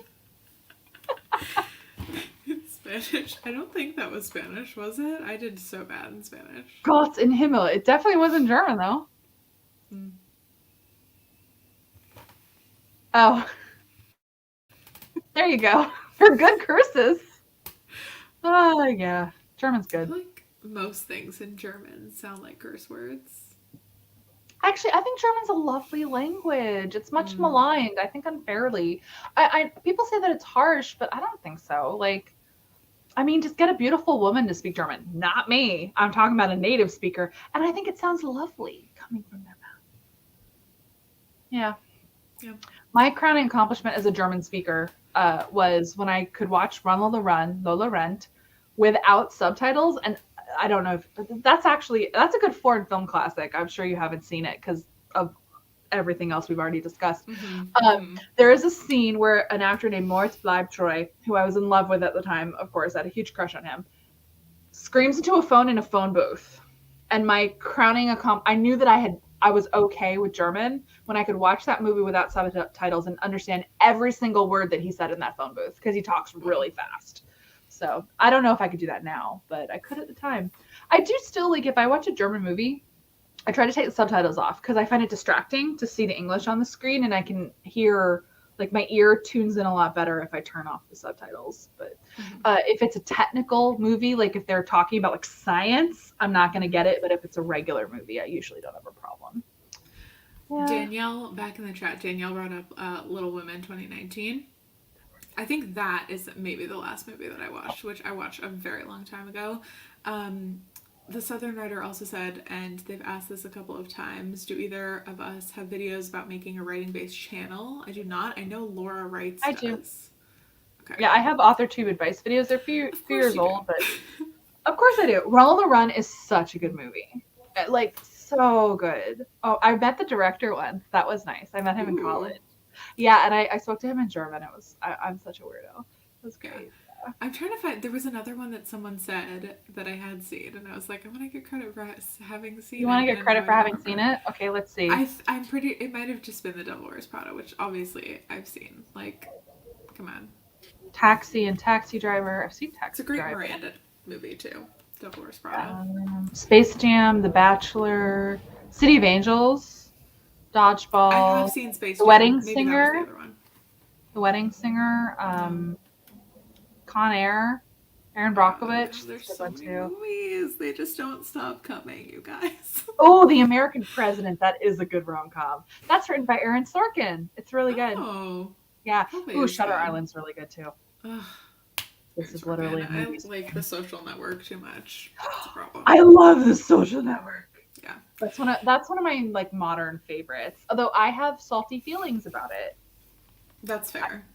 Well, do you know why? Because I went to Specifically, Boston no. University. So Oh, Erica for Boston University, I'm like, who hurt you, Aaron Sorkin? Who hurt you? But also, they got our student newspaper wrong, and I just feel oh, personally affronted. So that's the annoying. BU student newspaper is the Daily Free Press. And I know this because I worked there and I was in the newsroom the night the Facebook story broke because we all created our Facebook accounts because someone on the news staff was like, hey, they just created this thing at Harvard. Let's sign up. There at the beginning, I'm a Facebook hipster. And in the movie, they said it was the BU Bridge, Yeah, which is the that would drive me faculty insane. magazine, not the student newspaper. Mm-hmm. Misquoted. I was just very upset. It It's was our just moment. annoying that like someone said Winklevoss twins. It's just annoying that like there's somebody ruining every movie, I know, and in cannibalism. But too actually, many movies it's they Army were really Hammer. shitty characters, so it almost still works, That's fine. Yeah, right? there was Because a you're not very supposed to long like. time. I actually like for a while there, I felt bad because I was like, oh, I like Army Hammer, and I'm not supposed to like the Winklevi twins, and now I feel so much better. Yeah. No, I Yeah, never felt bad about liking Army Hammer. Like, you're, he's so attractive, and I guess that's how they yeah, get you. that is, well, they also get you by, like, being the heir to the Arm and Hammer That fortune. helps. That helps. Though in fairness, he would never get me because I don't trust people who are that attractive. Cheers. I assume they're trying to eat me. So Mm. among other That's things, like fair, in a among other cannibal way. things. The In a other cannibal way. things actually might, are Mostly probably worse, murder. I but just assume murder. So yeah, and I Justin don't trust. Timberlake in that movie, The Social Network is so good, you guys. Like Andrew That was good Garfield, times. obviously. I do Dakota love Johnson's screen debut. it is. She plays the girl Justin Timberlake sleeps with, who goes to Stanford, and he sees the Facebook on her computer. Oh my Boom. god! Wow, that's Deep cut. surprising. I really love The Social Network. I watch it a lot. It's so good. The one I do love that the line on TikTok that like the line in that movie that I loved when I was in high school and that like all the high schoolers are like using the TikTok audio again and it's like oh that's so cute. It's like a universal truth acknowledged that all high schoolers must like the line about fuck you flip flops, you pretentious douchebag. Like, Okay, that's random. it is, but it's a TikTok audio again that like you don't know. There's also a great TikTok audio that's like, yeah, I've read the classics, and then they'll show like the click books, like not the classics. Oh, here we are. Have you seen the Scream movies? No, Miranda. but that's another one that's like, I obliquely pay homage to them in the book you were reading. oh, You don't understand sorry, my references. I probably don't. Makes Hmm. Oh yeah, because he is disturbing in that movie. I thought of that after everything came out. I was like, oh, he was playing himself. Sorry to Bother You is a weird movie. So, I hard to have seen describe. Halloween Town. I have seen all of them. Have you seen High School Musical, Alexa? I've Have seen you all seen of the them. classics? I saw High School Musical 3 in the movie theater more than once as a well into my 20 years old person. Nice. I was probably Nice. your age when I saw that, 26? High 25, School Musical 26? 3 is so good. It was Like, so good. it didn't get enough credit. That's a classic that I think is It's underrated. so well Um, made. You when know what upsets me? I the feel like you'll musical agree with this. number, God, Well, you know the one song that isn't available on karaoke from High School Musical? said I want it all. High School Musical. Oh, The final interesting. number is not available on karaoke, and that is my best High School Musical karaoke song. Oh, my Yeah, favorite from that movie is "I Want It All." It's so good, and that's a good like one. the way that it's produced and stuff is like Yeah. it's so Broadway. It's like it's so fun. Well, I mean, justice for Sharpay and Ryan. Oh my God, 100%. Like, the outcome for their characters makes no logical sense. I'm Mhm. like, why are you sleeping on this talent? Like, what It are you doesn't. doing? You're giving it to the random For jock. Vanessa Like I get Hudgens, it, but bless her, not a singer. Bless her, not a singer. yeah, Just saying. yeah. She's pretty though. Denisha, thank you so much. I have seen Okay, everything that so matters. Thank you so I much. rewatched all the Police Academy movies when HBO Max launched because I wanted to see if they held up to the nostalgia of my childhood. They do not. They do, but they do not because I rewatched all of them and I was like, wow, the 80s were so much more racist and homophobic than I remembered. They're a trip to rewatch. Don't watch the Miranda. It Mm, was slightly upsetting and also okay. really sexist. Like I knew they were sexist, but it was still. I'm like, I watched these as a child. Hmm. Child, so many boobs and jokes and racist. Anyway, but what is it from that Yeah. era, You guys are among other definitely things? narrowing down a little bit more on things that I have seen. Miller Nature, Life with Derek, of course. Loved Life with Derek. And it was very weird that there was the weird romantic like step sibling thing. Like that was strange. But that was like I don't know. There was a time when they were bringing the like Canadian like Disney Channel shows to the U.S. That Did you was one watch of Flash those. Forward? Because that was a Canadian show that aired on the Disney Channel, I believe.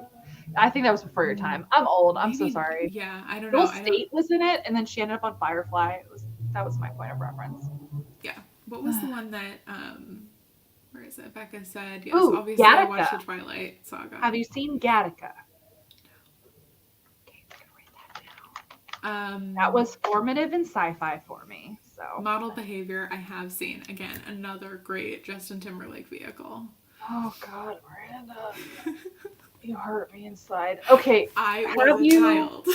Are you a Mission Impossible movie No. person? No, no, no, no, no. Put them all on your list. You can marathon the whole series. They're so, Mm. so good. At least just watch Ghost Protocol. That's Mission Impossible 4.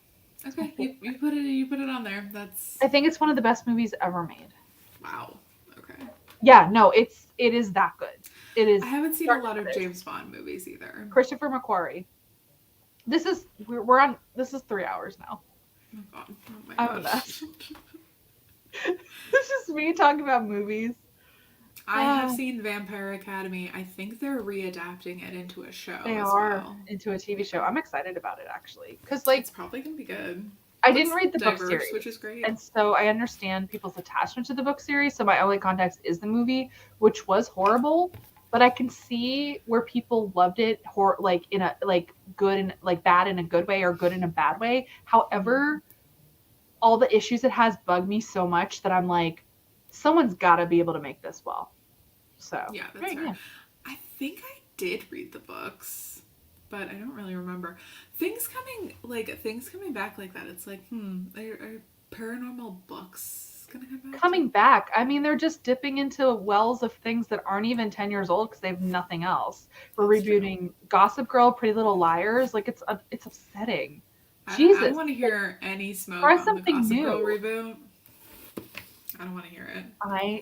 I only watched 3 episodes and I haven't been compelled to go back. I found it deeply underwhelming. Okay, I have well, it feelings gets about it. better. I have feelings about the basically 30-year-old they cast as the main character. Don't talk about Jordan Alexander She's like that. older than you are. No.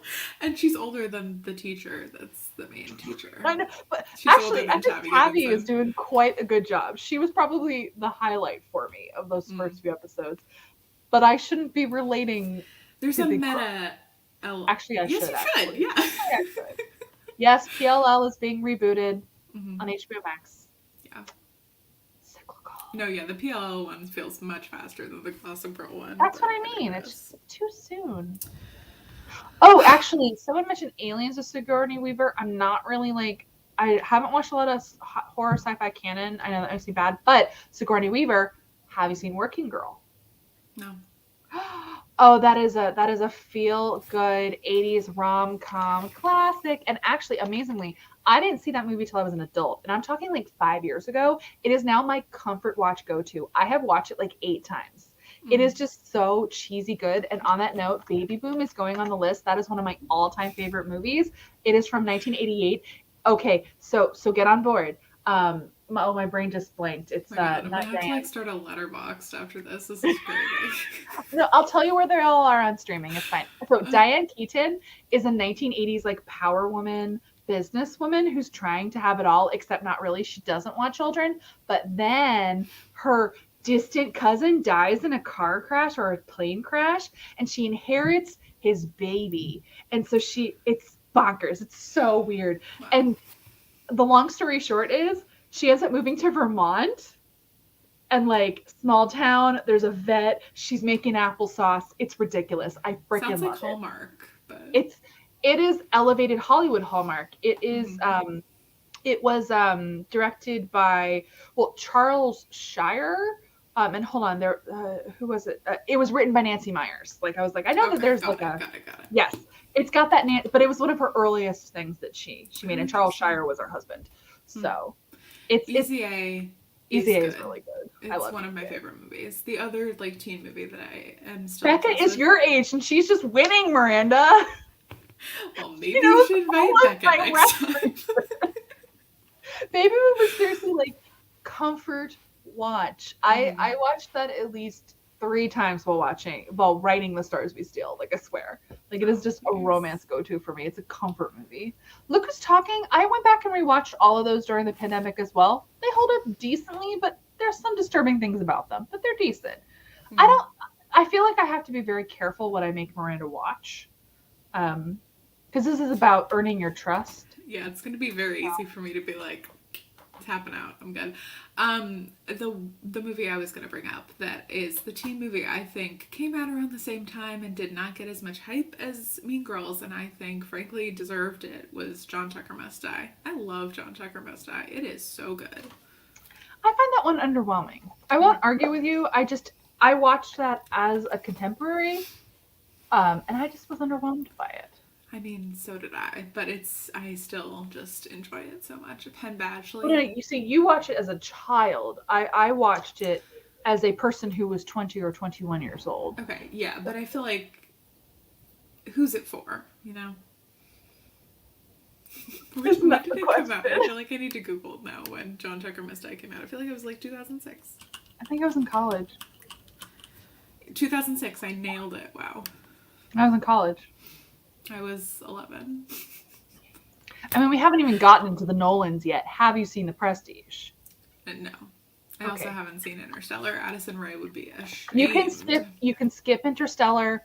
I like it, but I'm trying to hit you with home runs, which means you have to watch The Prestige and/or Inception. You do get to choose, but I slightly lean towards The Prestige personally, Mm-hmm. even though Inception I love. Yeah, and I do love not, under Inception as any well. circumstances, watch Tenet. It is hot garbage. Didn't watch that.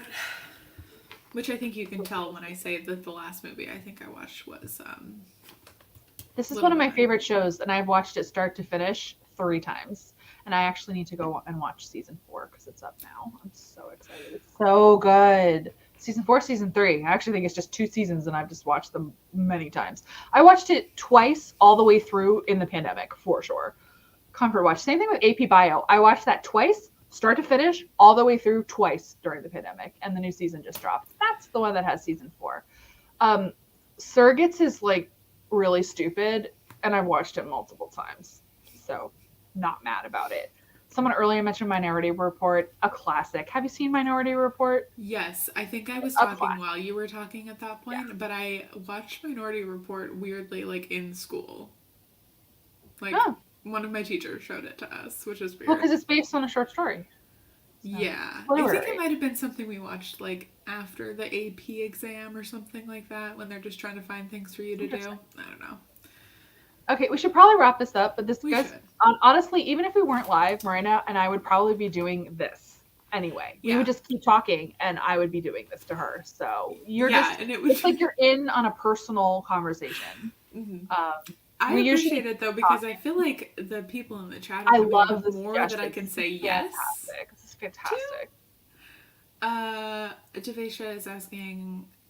What's this fake? I don't think I've seen that one. Yeah, fakes being pregnant? Hold What's it on. called? I thought I had seen so many Lindsay Lohan movies. Hold on. I was a fan. Well, Well, here's like she's a the deep man. here's a deep cut. She's the man, yes, of course. That isn't required, but I'm just curious. Going to assume the answer is no. Have you seen the original Parent Trap? Yes, my mom loved it, so we Oh, watched good, it. because I love that movie. They're both excellent. Like, I definitely worth preferred both. the Lindsay Lohan one because I Of was course, a child, but I yeah, I understand. have seen the original. I feel like that's a good note to end on. Like you asked if you won, and for once I get to You say got it. yes. Mm-hmm. You made it. Wow, I did it. I've seen the other woman. So proud of you. I need to like stop looking at it because I will just keep saying yes or no. Yeah. Oh, that's a good rom-com, like comedy. That was good. Yeah, like the rom commy ones, like my hit score is gonna be much more up on those, or more recent ones. The Holiday, of course. Also, yes, this is my book. I literally just took a picture of my books on the floor and I made a background. When Awesome. you have a cover announced for the next one, will you change it? Probably. Who knows? Maybe I'll have more than one book in it. Oh my god! Whoa! So excited. Could do something really Okay. fun. Reminder, I have to go to bed. I'm streaming again tomorrow. This one's is going to be a chat with Casey Moses. Little less freewheeling, little Mhm. less intense, no sprinting, but we're going to talk about cover design. What if I just spam the chat and say, "Have you seen this movie?" Sure. Sure. Oh god, Don't do Pearl that. Harbor's a hot mess. Don't do Oh, that. Overboard with Goldie. Yes, I grew up on that. Oh, it's so good. I mean, it's like trashy good, but it's good. It's all right, Miranda. I'm gonna take care of you. It's gonna be super great. Wow. It's fine. Exciting. Okay. Well, if anyone else wants this list, it's a good thing we've been recording, so you can probably Well, figure yeah, out what there's it the ones in is. the chat, but then there's the personal list of things I actually wrote down that I intend to follow up with you on. And Okay. I'm not kidding. I know some of these are in streaming, and I'm going to tell you where to watch them. We're going to That's talk about helpful. this. That's helpful.